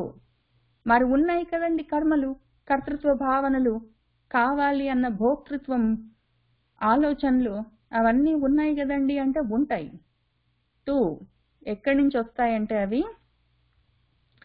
స్వభావః ప్రవర్తతే. నీ స్వభావమే వాటిలో ప్రవర్తిస్తున్నది. నీ భావం, నీ స్వభావం, నీ స్వరూపం, నీ ప్రకృతి, నీ ప్రకృతి యొక్క గుణాలే ప్రవర్తిస్తున్నాయి. కర్మలు ఉన్నాయి, కర్మలకి నేను బాధ్యుణ్ణి, ఇది నా కర్తవ్యము, ఇది నా ధర్మము, ఇది నాకు వస్తుంది, ఇది నేను అనుభవిస్తాను, నేను భోక్తను అని ఇవన్నీ అనుకునేది నువ్వు అనుకోవడం వల్ల అక్కడ జరుగుతూ ఉండడము. ఇవన్నీ నీ సొంత ప్రభావము, నీ సొంత స్వభావము, నీ సొంత ప్రకృతి భావము, నీ సొంత ప్రకృతి నువ్వే చేసుకుంటున్నావు. కర్మలు తయారు చేసుకుంటావు, కర్తృత్వాలు చేసుకుంటావు, కర్మ ఫలితాలు వచ్చాయి అనుకుంటావు, అనుభవిస్తున్నాను అనుకుంటావు, అనుభవించడానికి మళ్ళీ కర్మలు అంటావు, అనుభవిస్తున్నాను నేను మళ్ళీ కర్తనంటావు, మళ్ళీ వాటి వల్ల వచ్చే అనుభవాలని అనుభవిస్తున్నానంటావు. ఇవన్నీ నీ సొంత స్వభావం రా, నీ సొంత స్వభావం. ఇవన్నీ నీ సొంత స్వభావం, నీ సొంత ప్రకృతి. అదంతా నీ సొంత ప్రభావం, సొంత స్వభావం, సొంత ప్రభావం, నీ ప్రభావం. పక్కన వాడి ప్రభావం, ఇంకెవరో ప్రభువు ఉన్నాడు ఆయన ప్రభావం కాదు. నీ ప్రభావమే నువ్వే తయారు చేసుకొని, నువ్వే అనుభవించి, నువ్వే ఆశలన్నిటితోటి బంధింపబడి, కామకారం ఉంది కదా, నీకు ఫ్రీ విల్ ఉంది కదా, దాన్ని దేనికి వాడుకుంటున్నావు? నిన్ను నువ్వే తీసుకెళ్లి వాటన్నిటికీ కట్టేసుకోవడానికి నువ్వే వాడుకొని నీ సొంత ఫ్రీ విల్ని మళ్ళీ ఇంకెవడో చేశాడని అంటావు కాదు, నువ్వే చేసుకుంటున్నావు. అందులో నుంచి బయటపడడం కూడా నువ్వే చేయొచ్చు. నువ్వు ఆ ఆసక్తులతోటి సప్తము బంధాన్ని నువ్వు వదిలిపెడితే, నీకు సొంతంగా నీకు బుద్ధి ఒకటి ఉంది కదా, మనసు పెట్టి ఆలోచించుకొని బుద్ధితోటి నిర్ణయించుకొని ఆశలతోటి సంఘాన్ని వదిలిపెడితే అవి నిన్ను ఎట్లా బంధిస్తాయి? నువ్వు సొంతంగా ఆలోచించుకొని, కావాలని కోరుకొని, వాటి గురించి ఆశించి, నువ్వే పోయి నిన్ను తీసుకెళ్లి వాటికి బంధించుకొని, మళ్ళీ ఇంకేంటో జరిగింది, ఎవరి వల్ల జరిగిందంటే ఇంకెవరి వల్ల జరగదు. నీ స్వభావమే, నీ సొంత ప్రకృతి భావమే, నీ మొత్తం ప్రభావమే ఇదంతా. అదే ఇక్కడ ప్రవర్తిస్తున్నది, నీ ప్రకృతే ప్రవర్తిస్తున్నది. నా కర్తృత్వం నా కర్మాణి లోకస్య సృజతి ప్రభుః నా కర్మఫల సంయోగం స్వభావహత్తు ప్రవర్తతే. సరే, ఇంకొకటి కూడా చెప్తా పాటు. విభువు అనేవాడు ఉంటాడు, ఈ వైభవాలన్నీ ఎవరివో ఉన్నాయి, ఆయన ఏంటో చేస్తాడంటావు కదా, సరే ఆయన గురించి విందాం పట్టు. నా ఆదత్తే కస్యచిత్ పాపం న చయేవ సుప్తం విభువు అజ్ఞానేన ఆవృతం జ్ఞానం తేన ముహ్యంతి జంతవః. విభువు వైభవాలు కలిగిన వాడు, ఈ మొత్తం విభూతులన్నీ ఎవరివో వాడు విభువు. ఆ విభువు కస్యచిత్ ఎవడి యొక్క పాపాన్ని నా ఆదత్తే పుచ్చుకోడు, నచ ఏవ సుకృతం సుకృతాన్ని కూడా. నువ్వు పాపం చెయ్యి, నీ పాపాన్ని పుచ్చుకోడు, నువ్వు పుణ్యం చెయ్యి, ఆ పుణ్యాన్ని పుచ్చుకోడు. ఆ పాపం పుణ్యం ఎవరైనా పుచ్చుకుంటున్నారని నువ్వు అనుకున్నా, ఆ పాపం పుణ్యం నువ్వే అనుభవిస్తున్నానని నువ్వు అనుకున్నా, అనుభవిస్తున్నది కాయం మనసు బుద్ధి ఇంద్రియాలతో కూడిన ఈ స్వభావం ప్రకృతి భావంతో ఉన్న నీ గుణమే. ఈ ప్రకృతి గుణాలే వాటిని పుచ్చుకుంటున్నది. పాపం వచ్చింది, పుణ్యం వచ్చింది, పాపం చేశాను, పుణ్యం చేశాను, పాపం చేశాను, పుణ్యం చేశాను కర్తృత్వం, పాపము పుణ్యము కర్మలు, దానివల్ల వచ్చే నరకాలు స్వర్గాలు కర్మ ఫలాలు. ఈ కర్మ ఫలాలే పుణ్యాలు పాపాలు. కాబట్టి పాపాన్ని మంచి పని చేశాను, మంచి పని చెయ్యలేదు అన్నది, చేశాను చెయ్యలేనన్నది కర్తృత్వం, మంచి పని చెడ్డ పని అన్నది కర్మ, దానివల్ల నాకు పాపం పుణ్యం అన్న ఫలితాలు వచ్చాయి అన్నవి కర్మ ఫలాలు. ఈ మూడు నీ ప్రకృతి గుణమే, నీ ప్రకృతి గుణం ప్రవర్తించడం వల్లనే కలుగుతున్నాయి. వాటిని అందులో ఉన్న ఈ దేహంలో ఉన్న ఈ మొత్తం అంతా ఎవరిదై ఉన్నదో ఆ ఆత్మ చైతన్యం, ఆత్మ పదార్థము ఈ పాపాన్ని పుణ్యాన్ని పుచ్చుకోదు, దానికి ఏ కర్మ లేదు. నువ్వు ఇదంతా నేనే చేస్తున్నాను, పాపం నాదే పుణ్యం నాదే అని నువ్వు అనుకుంటే నీ ఇష్టం వచ్చినట్టు అనుకో, కానీ అవన్నీ నీ శరీరానివి. శరీరంలో ఉన్న మనసు బుద్ధి చిత్తాహంకార అట్లాంటివి ఇంద్రియాలు ఏమనే వాటివి, లోపల ఉన్న ఆత్మ చైతన్యాన్ని కాదు. మరి అట్లా ఎందుకు అనిపిస్తుంది? నేనే చేశాను, పుణ్యం చేశాను, పాపం చేశాను అని ఎందుకు అనిపిస్తుంది అంటే అజ్ఞానం. అజ్ఞాన అంధకారం. అజ్ఞానం చేత ఈ జ్ఞానము ఆవృతమయ్యి తేన దాని వల్లే ఈ జంతవః జంతువులన్నీ జన్మించిన ఈ అజ్ఞానంతో ఉన్న మొత్తము దేహాలన్నీ ముహ్యంతి మోహాన్ని చెందుతున్నాయి. ఈ పాపం నాదే, పుణ్యం నాదే, నేను చేశాను, ఇది నా వల్ల కలిగింది, ఇది నాకు వచ్చింది, ఇది కర్మ, అవన్నీ అనుకోవడము. తయారు చేస్తున్నది ఎవరు, అనుభవిస్తున్నది ఎవరని చూసుకోకుండా నేనే చేశానని అనుకోవడము, అవి నాకు వచ్చాయని అనుకోవడము. ఇదంతా దేని వల్ల అంటే అజ్ఞానం వల్ల. జ్ఞానం అంతా ఆవరింపబడి కప్పివేయబడి దానివల్ల మోహానికి చెందిన జంతువులు అట్లా అనుకుంటాయి. మనసుతో ఉన్నవాడు బుద్ధి పెట్టి ఆలోచించి నిర్ణయించుకుని ఇవి నావి కావు, శరీరం చేస్తుంది, అది స్వభావము, స్వభావము అది సహజము, స్వభావము సహజము. శరీరం ఉన్నది అంటే శరీరంతో సహజ పుట్టేది, శరీరంతో సహా జన్మించేది సహజమైనది ప్రకృతి, స్వభావము. దానివల్లే కర్మలు ఉన్నాయి, కర్తృత్వాలు ఉన్నాయి, భోక్తృత్వాలు ఉన్నాయి, పాపాలు కలిగాయి, సుకృతాలు కలిగాయి, అవి వచ్చాయి పోయాయి అని. ఇవన్నీ అజ్ఞానం వల్ల ఆవరించబడ్డ జ్ఞానము ఉన్న జంతువు ఆ మోహాన్ని పొందినవాడు అనుకుంటాడు. అటువంటి వాళ్లకు ఉంటాయి అవి. జంతువు కాకుండా బుద్ధి పెట్టి ఆలోచించుకున్న వాడికి, మనిషికి, మనసుతో ఉన్నవాడు మనిషి, మననం చేయగలిగిన వాడు, విచారించగలిగిన వాడు, విచారణశీలుడు, మననశీలుడు, ఆలోచించుకుంటే నాకేంటి ఉండేవి, ఇవన్నీ చేసే కర్మలకన్నిటికీ జరిగేవన్నీ జరుగుతాయి. అయితే ఏంటి, దీనివల్ల నాకేంటో వస్తుంది రావట్లేదు తోటి నాకు సంబంధం లేదు, చేయవలసిన కర్మని సంతోషంగా చేస్తాను, చిత్తశుద్ధితో, చిత్తశుద్ధి కోసము శక్తి వంచన లేకుండా చేస్తాను. అయితే దీనివల్ల వచ్చేది రాని దాని గురించి నాకు ఆలోచన లేదు. ఏది వస్తే అది మంచో చెడో అని రెండు రకాలుగా ఏమీ లేవు.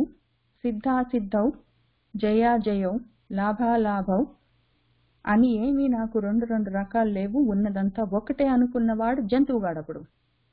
వాడు జ్ఞాని, వాడప్పుడు మనిషి. వాడి జ్ఞానం అంతా అజ్ఞానంతో ఆవరించబడ్డది. ఇంక ప్రభువు ఎవడో ఉన్నాడు, కర్మలు, కర్తృత్వాలు, భోక్తృత్వాలు అన్ని తయారు చేస్తాడు. అయ్యయ్యో దేవుడు ఉన్నాడు, ఇన్ని చేశాడు, ఇదో దేవుడా నేను చేసే మంచో చెడో అంతా నీకే ఇస్తున్నాను, నువ్వే పుచ్చుకో అంటే పుచ్చుకునేవాడు లేడు, తయారు చేసిన వాడు లేడు. ప్రకృతి తయారు చేస్తుంది, ప్రకృతిలో ఉన్న శరీరాలు అనుభవిస్తాయి. నేను అనుభవిస్తున్నాను, నేను చేస్తున్నాను అనుకునేవాడు జ్ఞానం ఆవరించబడి అమోహంలో ఉంది అనుకునేవాడు, వాడు జంతువు. నా ఆదత్తే కస్యచిత్ పాపం నచయేవ సుకృతం విభుః అజ్ఞానేన ఆవృతం జ్ఞానం తేన ముహ్యంతి జంతవః. జ్ఞానేన తు తత్ అజ్ఞానం యేషాం నాసితం ఆత్మనః తేషాం ఆదిత్యవత్ జ్ఞానం ప్రకాశయతే తత్పరం. యేషాం ఎవరి యొక్క, తత్ ఆ యొక్క అజ్ఞానం, నేనే చేస్తున్నాను, నేను కర్తను, ఈ కర్మలున్నాయి, దీనివల్ల నాకు ఈ ఫలితం వస్తుంది, ఈ చేసిన కర్మ వల్ల నాకు పుణ్యమో పాపమో వస్తుంది అని ఈ రకంగా ఉన్న మోహంతో కూడిన అజ్ఞానము జ్ఞానం చేత, జ్ఞానేన, ఏ జ్ఞానము, ఆత్మనః జ్ఞానము, ఆత్మజ్ఞానం వల్ల నాసితం నశించిపోతుందో, తేషాం వాళ్ళ యొక్క జ్ఞానం మళ్ళీ ఏ విధంగా ఆదిత్యవత్, ఆదిత్యుడిలాగా దేదీప్యమానంగా అడ్డన్నది లేకుండా ప్రకాశయతి ప్రకాశిస్తుంది. ఏ జ్ఞానం పైగా పరం జ్ఞానం, ఆ పరాత్మ పదార్థం గురించి, ఆత్మ పదార్థం గురించిన ఆ పరమ జ్ఞానము సూర్యుడిలాగా ప్రకాశిస్తుంది. అయినా పైగా ఆయన ఇక్కడ ఆదిత్యవత్ అన్నారు, సూర్యుడిలాగా అని చెప్పలేదు, ఆదిత్యవత్ అన్నారు. అదితి అంటే, దితము అంటే ముక్కలు ముక్కలుగా ఉండదు, దితి అంటే ఖండము, ముక్క, కళ అని అర్థము, భాగము. ఆదిత్యం అంటే అఖండంగా ఉన్నది అని అర్థం, ఆదిత్యవత్ జ్ఞానము. ఆదిత్యవత్ పరం జ్ఞానం, అఖండమైన అనంతమైన పరమ జ్ఞానము వాళ్ళలో మళ్ళీ ప్రకాశిస్తుంది. ఎవరిలో? ఎవరి యొక్క అజ్ఞానము ఆత్మజ్ఞానంతో నశించిపోతుందో వాడిలో అఖండమైన పరమ జ్ఞానము తిరిగి ప్రకాశిస్తుంది. జ్ఞానేన తు తత్ అజ్ఞానం యేషాం నాసితం ఆత్మనః తేషాం ఆదిత్యవత్ జ్ఞానం ప్రకాశయతి తత్పరం. తత్ బుద్ధయః తత్ ఆత్మానః తత్ నిష్ఠాః తత్ పరాయణాః గచ్చంతి అపునరావృత్తిం జ్ఞాన నిర్ధూత కల్మషాః. తత్ ఆ యొక్క బుద్ధయః బుద్ధులు, జ్ఞానం కలిగిన వాళ్ళు, జ్ఞానులు. తత్ ఆత్మానః ఆత్మజ్ఞానం కలిగిన వాళ్ళు. తత్ నిష్ఠాః ఆ నిష్ఠలో నిశ్చలంగా అదే జ్ఞానంలో నిలబడి ఉన్నవాళ్ళు. తత్ పరాయణాః అదే పరాయణంగా చివరి మజిలీగా అక్కడే నిలబడిపోయిన వాళ్ళు. జ్ఞాన నిర్ధూత కల్మషాః ఈ కల్మషాలు, అజ్ఞానమన్న కల్మషాలు, దానితో పాటు వచ్చిన ఇదిగో కర్మలున్నాయి, ఇదిగో నేను చేస్తాను, ఇదిగో నేను చేయకపోతే కాదు, ఇది వచ్చేస్తే నాకు ఇది వచ్చింది, దీనివల్ల నాకు ఈ లాభము, అయ్యయ్యో రాలేదు, వాడి వల్లే రాకుండా పోయిందని ఇన్ని రకాల కల్మషాలు జ్ఞానంతోటే పరిసమాప్తం అవుతాయి. ఆ విధంగా నిర్ధూతం పక్కకు తోసేసుకున్నవాడు అపునరావృత్తిం, పునరావృత్తి, ఆవృత్తి అంటే ఇంకా సైక్లికల్ గా తిరుగుతూ ఉండడం, అదే పనిగా చక్రంలో తిరుగుతూ ఉండడము ఆవృతం. ఆ రకంగా సైక్లికల్ గా కంటిన్యూస్ లూప్ లో ఉంటూ ఉండడం. అపునః అంటే ఇంక మళ్ళీ లేదు, అటువంటి కంటిన్యూస్ లూప్ ఇంకా మళ్ళీ లేదు. పుట్టడం, పెరగడం, వృద్ధి పొందడం, క్షీణించడం, నశించడం, చచ్చిపోవడం, మళ్ళీ పుట్టడం, ఇంకా ఈ సైకిల్ లేదు. అది మళ్ళీ తిరిగి సర్క్యులర్ గా తిరిగేది లేదు, మళ్ళీ తిరిగి అందులోకి వచ్చి పడేది లేదు, తిరిగి మళ్ళీ ఆ సంసారం అనే చక్రంలో పడేది లేదు. అటువంటి అపునరావృత్తమైన పదాన్ని వాడు గచ్చంతి పొందుతాడు. తత్ బుద్ధయః తత్ ఆత్మానః తత్ నిష్ఠాః తత్ పరాయణాః గచ్చంతి అపునరావృత్తిం జ్ఞాన నిర్ధూత కల్మషాః. ఇంకా అందులో యాక్చువల్ గా తత్ బుద్ధయః తత్ ఆత్మానః తత్ నిష్ఠాః తత్ పరాయణాః అని ఆ బుద్ధులు, జ్ఞానులు, ఆ ఆత్మ తెలిసిన వాళ్ళు, అందులోనే నిశ్చలంగా ఉన్నవాళ్ళు, అదే పరాయణంగా ఉన్నవాళ్ళు అని 4 రకాలుగా కాకుండా కలిపి చెప్పుకున్నామనుకోండి. ఆ బుద్ధి కలిగిన వాళ్ళు, ఎటువంటి బుద్ధి? ఆత్మ బుద్ధి అంటే జ్ఞానం. ఆ జ్ఞానం కలిగిన వాళ్ళు, ఎటువంటి జ్ఞానము? ఆత్మజ్ఞానం. ఆ ఆత్మజ్ఞానం కూడా స్థిరంగా తెలిసి ఇంక అందులో నిలబడిపోయిన వాళ్ళు, వచ్చిందేమో అని అనుమానాలు ఏం లేవు అందులో. స్థిరంగా ఆత్మజ్ఞానంలో నిలబడ్డ వాళ్ళు, అదే పరాయణంగా ఇంకా ఫైనల్ గా ఫిక్స్ అయిపోయిన వాళ్ళు. జ్ఞానం చేత కల్మషాలన్నీ పోగొట్టుకున్న వాళ్ళకే ఈ స్థితి కలుగుతుంది. జ్ఞానంతో కల్మషాలన్నిటిని నిర్ధూతం చేసుకుంటేనే అటువంటి ఆత్మజ్ఞానము నిష్ఠతో తత్పరతతో కూడిన ఆత్మజ్ఞానం కలుగుతుంది. అటువంటి వాళ్లకు మళ్ళీ పునరావృత్తి లేదు. విద్యా వినయ సంపన్నే బ్రాహ్మణే గవి హస్తిని శుని చయేవ స్వపాకే చ పండితాః సమదర్శినః. పండితాః పండితులు, సమదర్శినః వాళ్ళు ప్రతిదీ సమంగా దర్శిస్తారు, ఎక్కువ తక్కువగా వాళ్ళు దర్శించరు. ప్రతిదీ వాళ్ళు సమంగా దర్శించగలరు. సమత్వం, సమానత్వం అని రెండో చెప్పుకోవచ్చు. సమదర్శనం, సమంగా చూస్తారంటే సమత్వము, సమానత్వము. ఎక్విటీ, ఈక్వాలిటీ అంటాం కదా, అది ఎక్విటీ అండ్ ఈక్వాలిటీ. ఆ రకంగా చూస్తారు వాళ్ళు పండితులు, జ్ఞానులు. వేటిని సమంగా చూస్తారంటే వాళ్ళకన్నా ఒకటే, వాళ్ళకి విద్య, చదువు, వినయము, ఆ చదువు తీసుకెళ్లే మార్గము, ఆ విద్య వినయము కలిగిన సంపద, అదే సంపదగా ఉన్నవాళ్ళు. ఇటువంటి వాళ్ళని లేదా బ్రాహ్మలు, వేదాలు చదువుకుంటూ ఉన్నవాళ్ళు, ఆ బ్రహ్మాన్ని గురించి ఆలోచిస్తూ ఉన్నవాళ్ళు.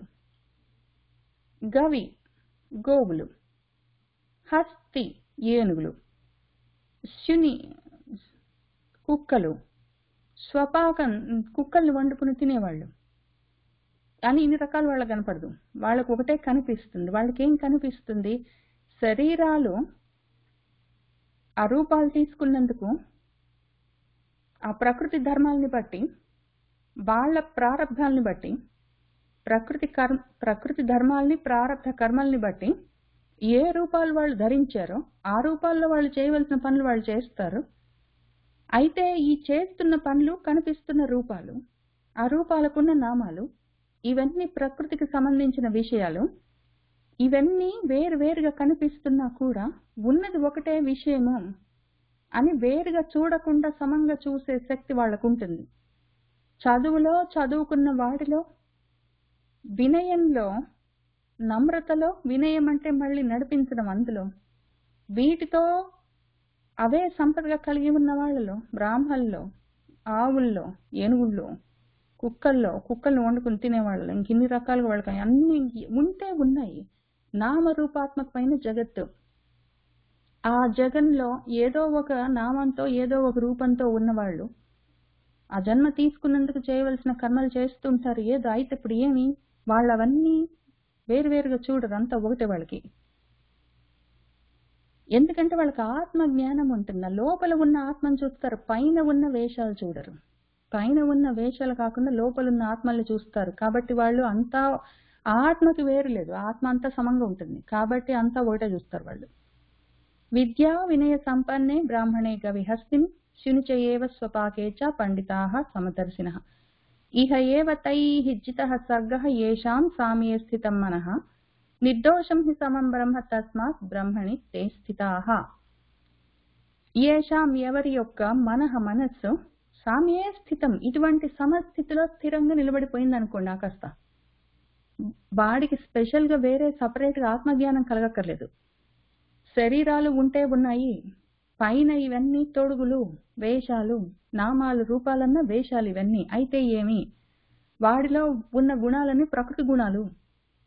వాడు ఈ వేషాలు ఎందుకు తీసుకున్నాడంటే వాడి ప్రారబ్ధ కర్మ వల్ల వాడికి ఈ రూపాలు వచ్చాయి, వేషాలు. ఆ వేషాల్లో ఉన్నంత వరకు వాడు ప్రకృతి గుణాలను బట్టి వాడేవో కర్మలు చేస్తుంటాడు. అయితే లోపల ఉన్నదంతా ఒకటే ఆత్మ అని వాడికి ఒకవేళ మనసుకి అది కలిగిందనుకోండి, కలిగింది స్థిరంగా ఉన్నదనుకోండి, ఆ రకంగా మనసు సామ్య స్థితిలో నిలబడిపోయిందనుకోండి, అటువంటి వాడు సామ్యే స్థితం, వాడు స్థితధీహి అని ఆయన 2వ అధ్యాయంలో చెప్పినవాడు. ఆ రకంగా ఉన్నవాడు ఆ తైహి వాళ్ళ చేత ఇహ ఏవ ఇక్కడే ఈ భూమిని ఇదే జన్మలోనే ఈ సర్గః సృష్టి అన్నది జితః జయించబడుతుంది వాళ్ళ చేత.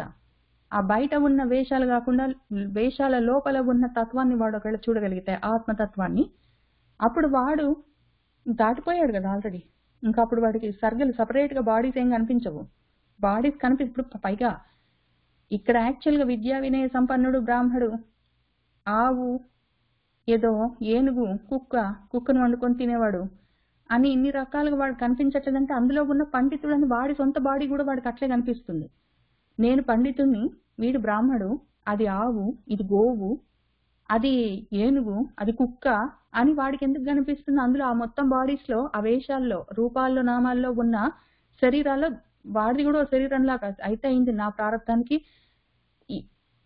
ప్రారంధం వల్ల ఏదో కారణానికి ఈ రూపం వచ్చింది, ఇది ప్రకృతి గుణాలను బట్టి నడుస్తుంది, మంచిది అని అనుకున్నవాడు ఉంటాడు. వాడికి ఇంకా ఆటోమేటిక్ గా వాడు ఆ జన్మని వాడు దాటేసినట్టే కదా. నేను ఇప్పుడు విద్యా వినయ సంపన్నులు బ్రాహ్మలు వాళ్ళు వీళ్ళు ఉన్నారు, వీళ్ళందరూ వేరువేరుగా లేరు అని నేను పండితుడిని అనుకుంటున్నానంటే ఇంకా వాడు అక్కడ సమదర్శనం ఎక్కడికి వచ్చాడు? వాడు నేను మళ్ళీ సపరేట్గా ఉన్నాను అని అనుకుంటే వాడు కూడా మళ్ళీ ఆ వేషాన్ని చూసుకుంటున్నాడు. ఒకవేళ వాడి మొత్తం గ్రూప్ లో నేను సపరేట్ గా ఉన్నాను కాదు, అన్నీ అంతే అనుకున్నప్పుడు నేను అని సపరేట్ గా లేదు, ఈ శరీరం కూడా ఈ రూపం కూడా అంతే అని అనుకున్నవాడు ఆ రూపాన్ని దాటేసినట్టే కదా. ఇంకా ఇక్కడే దాటేసాడు వాడు. ఇహ ఏవ వాడు సర్గాన్ని, సృష్టిని, వాడి జన్మని, ఆ రూపాన్ని వాడు జితః జయించేశాడు. ఇంకా అయిపోయింది, దాటిపోయాడు వాడు. ఎందుకంటే అసలు బ్రహ్మ పదార్థము సమం, దానికి నాది లేదు పరాయి లేదు. పరులలో విద్యా వినయ సంపన్నులు బ్రాహ్మలు గవి హస్తి సుని స్వపాకులు అని ఉన్నారు, నేనున్నాను అని అనుకుంటే ఇంక భగవంతుడు ఎందుకయ్యాడు? బ్రహ్మ పదార్థం ఎందుకైంది? బ్రహ్మ పదార్థానికి అంతా ఒకటే, ఇన్నున్నాయని కాదు తాను కాదు, మొత్తం అంతా సమానమే. సమానం అంటే దాంతో పాటు కలిపి అంతా ఒకటే, సమానం సమం. అటువంటి అసమం అన్న దోషం దానికి లేదు, ఆ బ్రహ్మ పదార్థానికి. అది నిర్దోషం, దోషరహితం. అది దోషమేమి? అసమస్థితే, ద్వంద్వస్థితే, ద్వంద్వాలతోటి ఉండడమే దోషము. ద్వంద్వాతీతమై ఉండడమే, సమస్థితిలో ఉండడమే నిర్దోషము. ఆ నిర్దోషమైన ద్వంద్వాతీతమైన సమము బ్రహ్మ హి. బ్రహ్మ సమం నిర్దోషం హి. బ్రహ్మ పదార్థము సమము నిర్దోషము, దానికి ద్వంద్వాలు లేవు, అంతా సమము. కాబట్టి వీడు కూడా బ్రాహ్మణు లేడు, ఆవు లేదు, గోవు లేదు, ఎద్దు లేదు, కుక్క లేదు, విద్య లేదు, అవిద్య లేదు, అంతా ఒకటే, పండితుడు లేడు, పామరు లేడు, అంతా ఒకటే అని అనుకుంటే, అనుకునేవాడు ఆ రకంగా ఆ స్థితిలో ఎప్పుడూ ఉన్నాడంటే ఆ రకంగా ఉండేవాడు బ్రహ్మ. తస్మాత్ కాబట్టి వీడు, ఇటువంటి వాళ్ళు, ఈ రకంగా ఎవరనుకుంటున్నారో వాళ్ళు బ్రహ్మలోనే స్థితాహ ఉన్నారు, అందులోనే అదే అయి ఉన్నారు. ఎందుకంటే బ్రహ్మ అట్లే ఉంటుంది. ఆ రకంగా నువ్వు ఉన్నావంటే నువ్వు అక్కడే ఉన్నావు, నువ్వు మళ్ళీ సపరేట్గా ఎక్కడికో వెళ్ళక్కర్లేదు. నువ్వు అంత మాత్రం మనసుని అక్కడికి తీసుకుని రా. ఇనీషియల్గా ఒకవేళ స్లోగా కొంచెం వస్తే అప్పుడప్పుడు అనిపిస్తే, చాలా సార్లు దోషభూయిష్టమైన ఈ ద్వంద్వాల్లో తిరుగుతున్నా అప్పుడప్పుడు నిర్దోషంగా నీ మనసు అప్పుడప్పుడు అసమానతల్ని, అసమస్థితులను వదిలి పక్కన పెట్టి అప్పుడప్పుడైనా సమంగా అప్పుడప్పుడైనా ఉండగలిగితే, అప్పుడప్పుడు జరుగుతున్న విషయాన్ని పెంచుకుంటూ పోయావనుకో జ్ఞానంతో, ఆ జ్ఞానం వల్ల చూపు కలుగుతుంది, ఆ దృష్టి ఎక్స్పాండ్ అవుతుంటే ముందు బయట ఉన్న మొత్తం ప్రాణుల్లో లోపల ఉన్నదేంటి, పైన వేషాలు కనపడడం మానేసి లోపల ఉన్న పదార్థం కనిపించడం మొదలు పెడితే, తర్వాత నీలో కూడా ఉన్నది అదే అని తెలిస్తే, అంతటా ఉన్నది అదే అని అనిపిస్తే నువ్వు అక్కడే ఉన్నావు. ఎందుకంటే ఆ పదార్థం అట్లాంటిది. బయట రూపాలు, నామాలు, వేషాలు చూసి వాటికి రియాక్ట్ అవ్వడం మొదలు పెడితే, రియాక్ట్ అవ్వడం మొదలు పెట్టడం కాదు, ప్రకృతిలో ఉంటే రియాక్ట్ అవుతూ ఉంటాము. రియాక్షనరీగా ఉన్నంత వరకు మాత్రం జంతువుల్లాగానే ఉంటాము. అయితే ఆలోచించుకునే విచక్షణ జ్ఞానంతో స్థిరంగా ఉంటే మాత్రం బ్రహ్మలమై ఉంటాం. ఇంకంతే, బ్రహ్మలమై ఉన్నామన్న విషయం తెలుసుకుని అక్కడ ఉంటాము, లేకపోతే జంతువులాగా ఉంటాము. ఇహ ఏవ తైః జితః సర్గః యేషాం సామ్యే స్థితం మనః నిర్దోషం హి సమం బ్రహ్మ తస్మాత్ బ్రహ్మణి తై స్థితాః న ప్రహృష్యేత్ ప్రియం ప్రాప్య న ఉద్విజేత్ ప్రాప్య చ అప్రియం స్థిర బుద్ధిః అసమ్మూఢః బ్రహ్మవిత్ బ్రహ్మణి స్థితః. ఇంకా ఆ బ్రహ్మంలో స్థిరంగా స్థితమై ఉన్నవాడెవరు? ఒకటి, ఎప్పుడు మనసు సమస్థితిలోనే ఉంటే స్థితదీహి అని, వాడు బ్రహ్మంలోనే ఉన్నాడు, ఇంకా కొత్తగా వాడు చేసేదేం లేదు. ఇంకొకటి చూద్దాం, దాన్ని ఎట్లా గుర్తించాలంటే, ఏదైనా ప్రియం ప్రాప్య, నాకు ఇష్టమైంది, నాకు వచ్చింది అని అనుకోవడము, దాన్ని చూసుకొని బాగా సంతోషాన్ని పొందడము, ఆ రకంగా చెయ్యకుండా ఉంటే, ప్రియం ప్రాప్య, ప్రియమైనది వచ్చింది అని, నా ప్రహృష్యేత్, చాలా సంతోషపడిపోవడం, సంబరపడిపోవడం, ఎగిరి దూకడం అవన్నీ చేయకుండా, అప్రియం ప్రాప్య, అప్రియం కలిగింది అని, నా ఉద్విజేత్, ఉద్వేగానికి లోనవ్వకుండా, స్థిర బుద్ధి, ఎప్పుడు వాడి బుద్ధి స్థిరమైన స్థితిలో నిశ్చలంగా ఉంటే, వాడు అసమ్మూఢ, వాడికి ఈ మూఢత్వము, మోహము ఉండదు. మోహం ఎందుకు ఉండదు అంటే, వాడికి రజోతమో గుణాలు పోతాయి. ఎందుకు అంటే వాడిని ఆవరించిన జ్ఞానము, వాడి జ్ఞానాన్ని ఆవరించిన అజ్ఞానం తొలగిపోతుంది. ఎందుకు? స్థిర స్థితిలో ఉంటే వాడి బుద్ధి, అసమస్థితులు లేకుండా, ద్వంద్వాలు లేవు, వచ్చింది రాలేదు, ఇష్టం నష్టం అని లేదు, ప్రియం అప్రియం అని లేదు, ప్రియం వస్తే సంతోషపడడం, అప్రియం వస్తే ఏడవడం, ఉద్వేగానికి లోనవడం, అట్లాంటివి లేవు. స్థిరంగా ఉంది వాడి బుద్ధి అంటే సమస్థితిలో ఉన్నాడు. వాడి బుద్ధి సమస్థితిలో ఉన్నది అంటే ఏంటి? ఆటోమేటిక్ గా చిత్తము సిద్ధమై ఉన్నది అని అర్థం. చిత్తం శుద్ధమై లేకపోతే అది మూర్ఖత్వంతో నిండి ఉంటుంది, మూఢంతో, తమో గుణంతో, అజ్ఞానంతో నిండి ఉంటుంది. ఇప్పుడు అట్లా లేదు కదా, మనసు కదలకుండా ఉంది అంటే సమస్థితిలో ఉంటుంది. సమస్థితిలో బుద్ధి ఉన్నది, మనసు ఉన్నది అంటే అప్పుడు వాడికి మనసుకి ఆ అజ్ఞానం ఉండదు, ఆ మోహం ఉండదు. మోహం ఎప్పుడు ఉంటుంది? నాకు కావాలి, ఎక్కువ వచ్చింది, తక్కువ వచ్చింది, రాలేదు, ఇట్లాంటివి ఉంటే మోహం. ఎక్కువ లేదు, తక్కువ లేదు, కావాలేదు, వద్దు లేదు, ప్రియం లేదు, అప్రియం లేదు, అంతా సమంగా ఉంటే మోహం లేదు. మోహం లేని వాడు ఏమవుతాడు? స్థిరంగా నిశ్చలంగా బుద్ధి ఉంటే. మోహం లేకుండా ఉన్నవాడు బ్రహ్మవేత్త అయి ఉంటాడు. బ్రహ్మాన్ని వేత్త అంటే తెలుసుకున్నవాడు బ్రహ్మంలోనే స్థిరంగా నిలబడి ఉంటాడు. కాబట్టి చాలా ఈజీ మ్యాటర్. ఆశలు వదిలిపెడితే, ఆశలు ఉన్నాయంటే ఎక్కువ తక్కువ రాలేదు, వచ్చింది వాడికి ఎక్కువ వచ్చింది, నాకు రాలేదు, ఇట్లాంటివన్నీ ఉంటాయి. కోపాలు, కోరికలు, ఆశలు, మోహాలు, అజ్ఞానాలు, మూఢ స్వభావాలు, మూర్ఖ పట్టుదలలు అవన్నీ ఉంటాయి. అస్థిరంగా ఉన్న బుద్ధి అసమస్థితిలో ఉంటుంది. వాడికి బంధాలే ఉంటాయి, బ్రహ్మం తెలిసే అవకాశం లేదు. ఇప్పుడు సుఖం లేదు, దుఃఖం లేదు, ప్రియం లేదు, అప్రియం లేదు, వచ్చింది లేదు, రాలేదు లేదు, కావాలన్నా ఆశ లేదు, వద్దన్నా పట్టుదల లేదు, వస్తే మంచిది, రాకపోతే మంచిది, వచ్చింది రాలేదన్న తేడా కూడా లేదు. ఆ రకంగా స్థిరంగా ఒకళ్ళ బుద్ధి నిలబడితే అప్పుడు మోహం ఉండదు, బ్రహ్మం తెలుస్తుంది. మోహం ఉండకపోతే ఏమవుతుంది? వెంటనే జరిగే విషయం జ్ఞానం కలుగుతుంది, ఆత్మజ్ఞానం. ఆత్మజ్ఞానం కలిగితే బ్రహ్మం తెలుస్తుంది, బ్రహ్మం తెలిస్తే అక్కడే ఉన్నావని అర్థమైంది, ఇంకా అయిపోయింది. నా ప్రహృష్యేత్ ప్రియం ప్రాప్య నా ఉద్విజేత్ ప్రాప్య చ ప్రియం స్థిర బుద్ధి అసమ్మూఢ బ్రహ్మవిత్ బ్రహ్మణి స్థిత. బాహ్య స్పర్శేషు అసక్తాత్మ విందతి ఆత్మని యత్ సుఖం సహ బ్రహ్మయోగయుక్తాత్మ సుఖం అక్షయం అశ్నుతే. ఎవరైతే బాహ్య స్పర్శేషు, బాహ్య స్పర్శలు బాహ్యంగా బయట ఉండేవి, దృశ్యాలు, శబ్దాలు, రుచులు, స్పర్శలు, చక్కటి వాసనలు, ఇటువంటివన్నీ బాహ్యంగా బయట ఉండేవి. వాటి స్పర్శల మీద అవి కావాలి అన్న స్పృహలతో వాటి మీద ఆసక్తులు లేకుండా అసక్తితో ఉన్నాడు. వాడికి ఆసక్తి లేదు, ఆసక్తి, ఇంట్రెస్ట్ లేదు. ఆ రకంగా ఉన్నవాడు ఏదైతే యత్ ఆత్మని వాడి మనసులోనే వాడిలోనే వాడు సుఖాన్ని విందతి పొందుతాడో సహా వాడు బ్రహ్మయోగ యుక్తాత్మ అని. ఇక్కడ యాక్చువల్ గా మన అర్జునుడు అడిగిన ప్రశ్న ఏమి, నువ్వు కర్మయోగం మంచిదంటున్నావా, సన్యాస యోగం మంచిదంటున్నావా, నాకు అర్థం కావట్లేదు.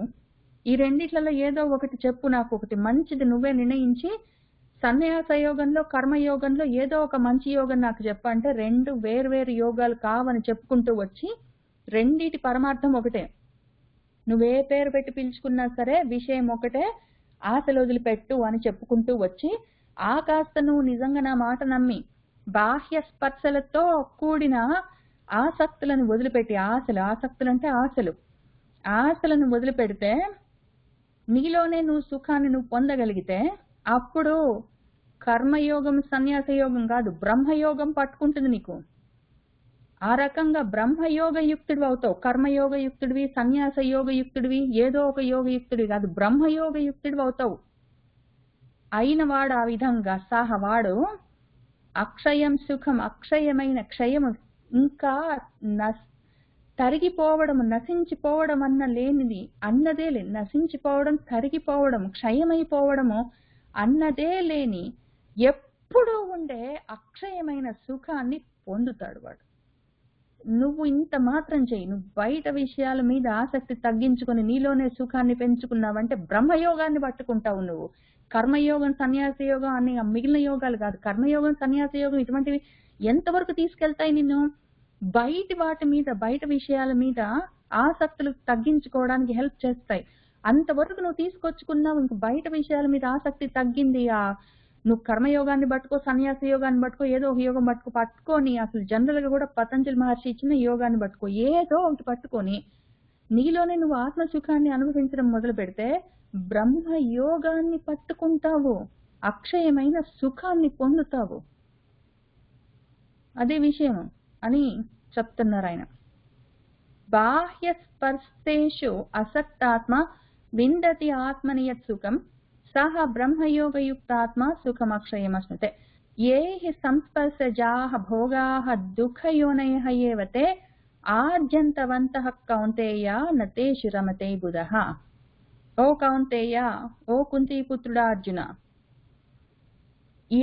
ఏవైతే ఈ మొత్తము సంస్పర్శజాః బాహ్య సంస్పర్శలన్నీ ఉంటాయి కదా, బాహ్యమైన స్పర్శలు, అవి తాకుతుంటే, బయట నుంచి దృశ్యాలు తాకుతుంటే, బయట నుంచి శబ్దాలు వచ్చి తగులుతుంటే, స్పర్శలన్నీ కలుగుతుంటే, రుచులన్నీ తెలుస్తుంటే, బాహ్యమైన స్పర్శలన్నిటి వల్ల కలిగిన భోగాలన్నీ ఏవేవి ఉన్నాయో తే అవన్నీ దుఃఖ యోనులే, దుఃఖ కారణాలే. ఏవా అని తెలుసుకున్నవాడు అవన్నీ ఆద్యంతవంతః, వాటికి ఆది అంతము ఉంటాయి. ఎంత భోగాలను అనుభవిద్దామనుకున్నా కూడా ఆ సుఖాలని నువ్వు అనుకున్న వాటికి ఆది ఉంటుంది, ఒక స్టార్ట్ పాయింట్, అంతం ఒక ఎండ్ పాయింట్ ఉంటుంది. ఈ కొంతసేపు సుఖం అనిపించింది దుఃఖంగా మారుతుంది. ప్రతిదీ దుఃఖమే, సుఖం లేదు ఇక్కడ. బయట బాహ్య స్పర్శలతోటి కలిగిన భోగాలన్నీ దుఃఖాలే. లోపలే ఉన్నది అక్షయమైన సుఖం అని ఎవడు తెలుసుకుంటాడో అటువంటి బుధః, అటువంటి జ్ఞాని, తేషు వాటిలో బాహ్యంగా బయట నుంచి వస్తున్న భోగాలేవో కావాలి అని వాటిలో వాడు రమతే, రమించడు. ఇంకా నాకు ఈ వంకాయ పచ్చడి ఏదో తింటే నెయ్యి వేసుకొని అమ్మో ఎంత బాగుంటుందో నాకు మనశ్శాంతి, లేకపోతే నా కూతురు మొహం చూస్తే నాకు చాలా మనశ్శాంతి, ఈ ఒక్క పని చేశానంటే ఇంకా శాంతిగా ఉండొచ్చు అని ఈ రకంగా అనుకుంటే, బయట నుంచి ఈ పని జరిగితే నాకు శాంతిగా ఉంటుంది, నా కూతురు మొహం చూస్తే శాంతిగా ఉంటుంది, వంకాయ కూర తింటే నాకు శాంతిగా ఉంటుంది అంటే బయట నుంచి ఉన్న శాంతులు అవి దుఃఖంతో కూడి ఉంటాయి. ఒకసారి నీ కూతుర్ని చూసావు, ఇంకొకసారి నీ కూతురు కనిపించకపోతే దుఃఖమైందా? పొద్దస్తమానం దాని మొహమే చూడాలి, వేరే పని చేయకుండా అంటే నీకు దుఃఖం అయిపోయింది. అది వెంటనే మారి వంకాయ కూర ఎన్నిసార్లు తింటావు? ఒకసారి తింటే సుఖం, తర్వాత ఏమైంది? దుఃఖంగా మారలేదా? ఇవన్నీ ఆద్యంతం ఉంటాయి, అవి ఆది అంతము ఉండే విషయాలవి. అసలు మార్పు లేకుండా ఉన్న సుఖము నీలోనే ఉన్నది, ఆత్మసుఖం. ఆత్మశాంతి బయట నుంచి వచ్చేది కాదు. ఆత్మశాంతి అంటే నీ లోపల నుంచే వచ్చేది, నీలోనే ఉంటుంది, నువ్వే లోపలే తెలుసుకోవాల్సిన విషయం. బయట విషయాలతోటి నీకు శాంతి వచ్చేది లేదు, బయట విషయాలతోటి నీకు సుఖం కలిగేది లేదు. ప్రతిదీ దుఃఖంతో కూడి ఉన్న ఆది అంతంతో ఉన్న వస్తువులే అవన్నీ. అవి భోగాలను అనుకుంటున్నా. భోగం అంటే అనుభవించేది ఏదైనా భోగమే, సుఖమైన దుఃఖమైన అనుభవించేది ఏదైనా భోగమే.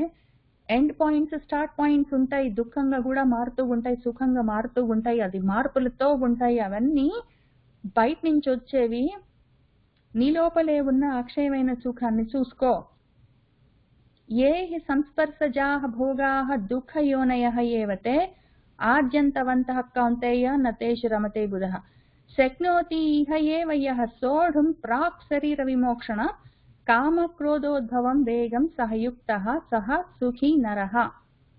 కాబట్టి శరీర విమోక్షణాత్, శరీరాన్ని వదిలిపెట్టే కన్నా ప్రాక్ ముందే, యహ ఎవడైతే, సోఢుం వీటన్నిటిని సహించడమో, శక్నోతి చేయగలడో, వాడు ఇహ ఏవ ఇక్కడే. ఆ సహించడం దేన్ని సహించడం అంటే కామం చేత, క్రోధం చేత, కోరికలు కోపాల వల్ల ఉద్భవం కలిగిన వేగం, ఉద్వేగం. ఉద్వేగం అంటే మనకు ఈజీగా తెలుస్తుంది, వేగం అన్నా ఉద్వేగం అన్నా అదే. పైకి పైకి పొంగుకొచ్చే ఆ ఉద్వేగాలు, ఉత్తంటే పైకి, వేగం అంటే ఆ పొంగుకుంటూ వేగంగా వచ్చే ఆ భావాలు, వాటిని ఒకవేళ ఎవరైనా సరే శరీరం పడిపోయే లోపలైనా సరే వాటిని సోఢం సహించగలిగే శక్తి ఎవడికి కలుగుతుందో, సహ వాడు యుక్తః, ఆ యోగ యుక్తుడు. వాడు ఏ యోగ యుక్తుడు ఏదైనా పర్వాలేదు, పతంజలి మహర్షి చెప్పిన యోగమైనా పర్వాలేదు, కర్మయోగమైనా పర్వాలేదు, సన్యాస యోగమైనా పర్వాలేదు, ఏదో ఒక యోగం పెట్టుకొని కామాన్ని, క్రోధాన్ని, వాటి వల్ల ఉద్భవించే ఆ ఉద్వేగాలని సహించే శక్తి నువ్వు పెంచుకుంటే అప్పుడు నువ్వు యుక్తుడివి. సహ నరహ, ఆ నరుడు యుక్తుడు. సహ వాడు సుఖీ, వాడి పేరు సుఖి, వాడు సుఖంగా ఉండేవాడని అర్థం. శక్నోతి ఇహ ఏవ యః సోఢుం ప్రాక్ శరీర విమోక్షణ కామక్రోధోద్భవం వేగం సహయుక్తః సహ సుఖీ నరః. యః అంతః సుఖః అంతరారామః తథా అంతర్జ్యోతిః ఏవ యః సహ యోగి బ్రహ్మ నిర్వాణం బ్రహ్మభూతః అధిగచ్చతి. యహ ఎవరైతే అంతఃసుఖః వాడి లోపలే వాడు సుఖాన్ని చూసుకుంటాడో, బయట నుంచి వస్తువులు వస్తే వాడిని చూస్తే వీణ్ణి అనుభవిస్తే, అదేదో వంకాయ కూర తింటే, ఇంకెక్కడికో వెళ్తే, ఏదో చేస్తే దేనివల్ల ఏదో సుఖం వస్తుందంటే అవన్నీ దుఃఖంతో కూడుకుంటాయి, ఆది అంతము ఉంటాయి. అవి పర్మనెంట్ సుఖాలు కాదు. నీలోనే ఉన్నది పర్మనెంట్ సుఖము.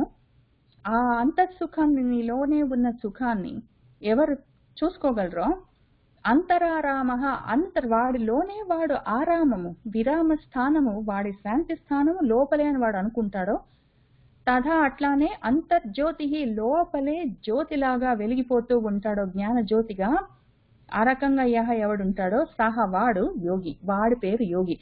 నువ్వు వాడు కర్మయోగి అని, వాడు సన్యాస యోగి అని, వాడు ఇంక బ్రహ్మయోగి అని, వాడిని ఇంకేదో ఒక పేరు పెట్టుకొని పిలువు వాడిని, లేకపోతే జనరల్ గా వాడిని యోగి అను.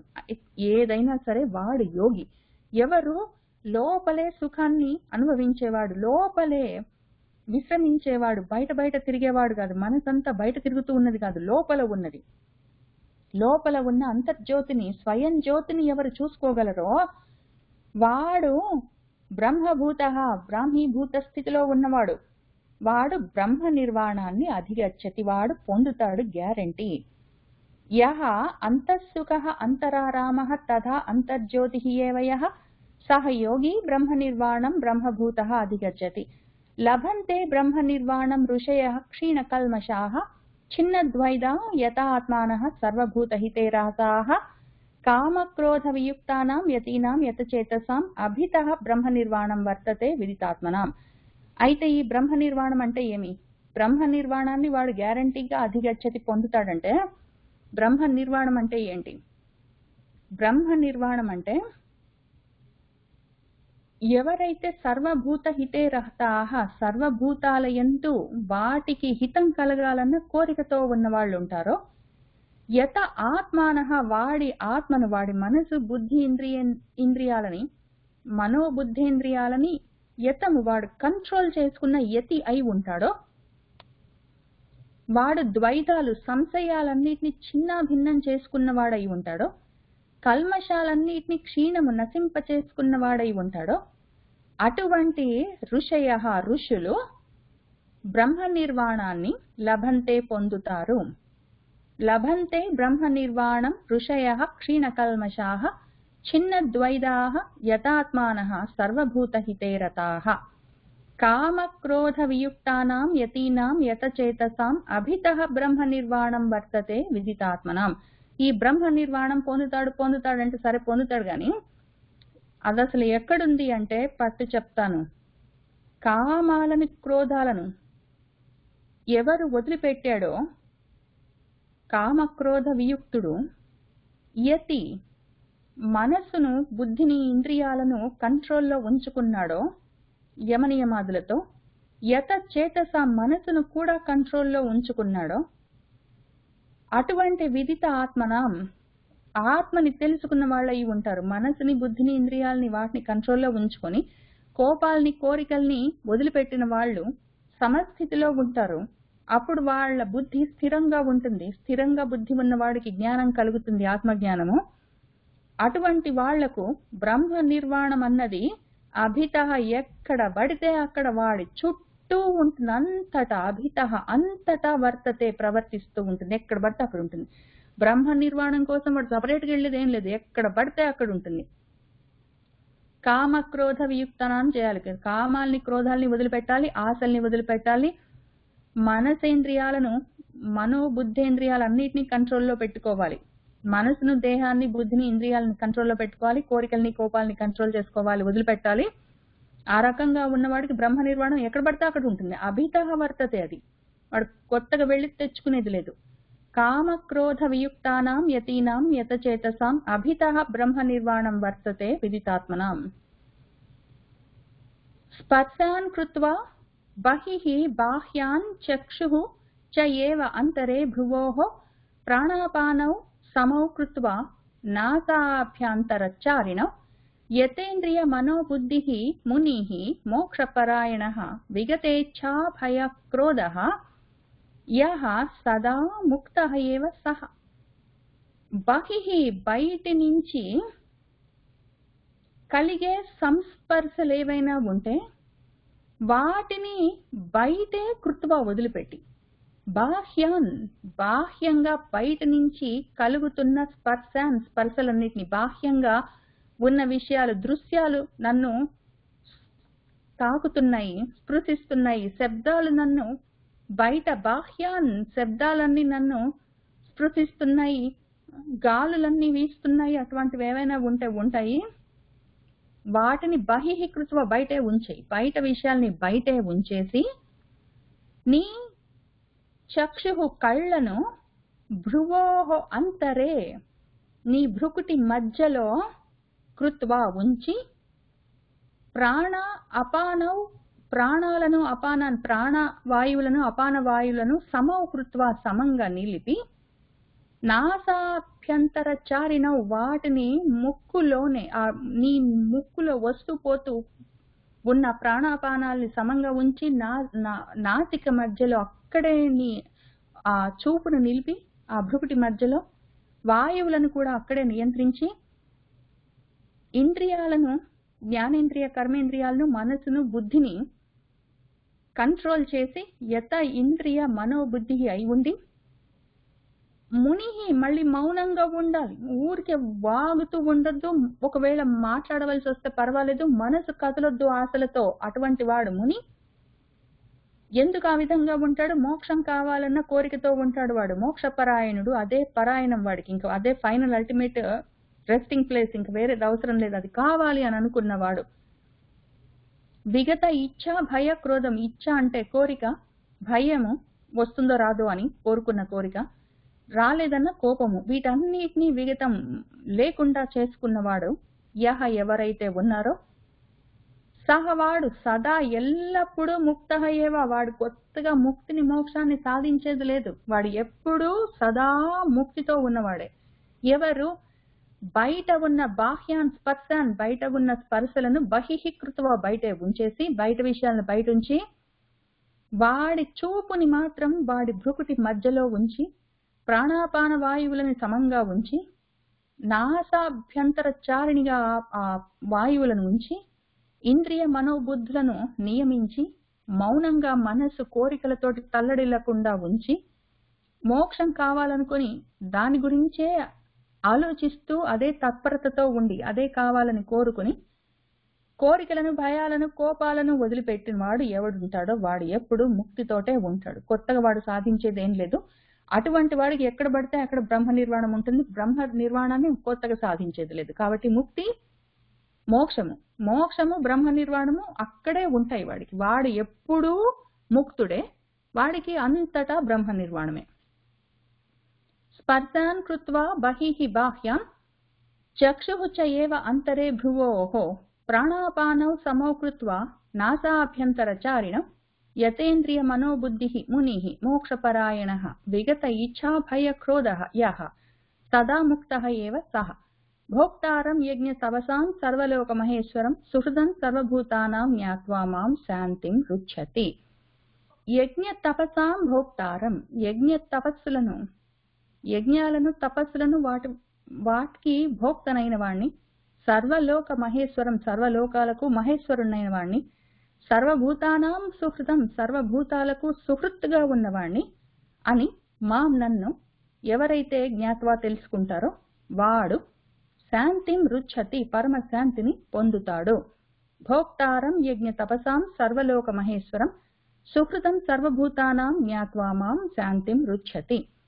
इति श्रीमद्भगवद्गीतासु उपनिषत्सु ब्रह्म विद्यायां योगशास्त्रे श्रीकृष्णार्जुन संवादे संन्यासयोगो नाम पंचमोऽध्यायः सम्पूर्णम्. सर्वं श्रीकृष्ण परब्रह्म पादारविन्दार्पणमस्तु.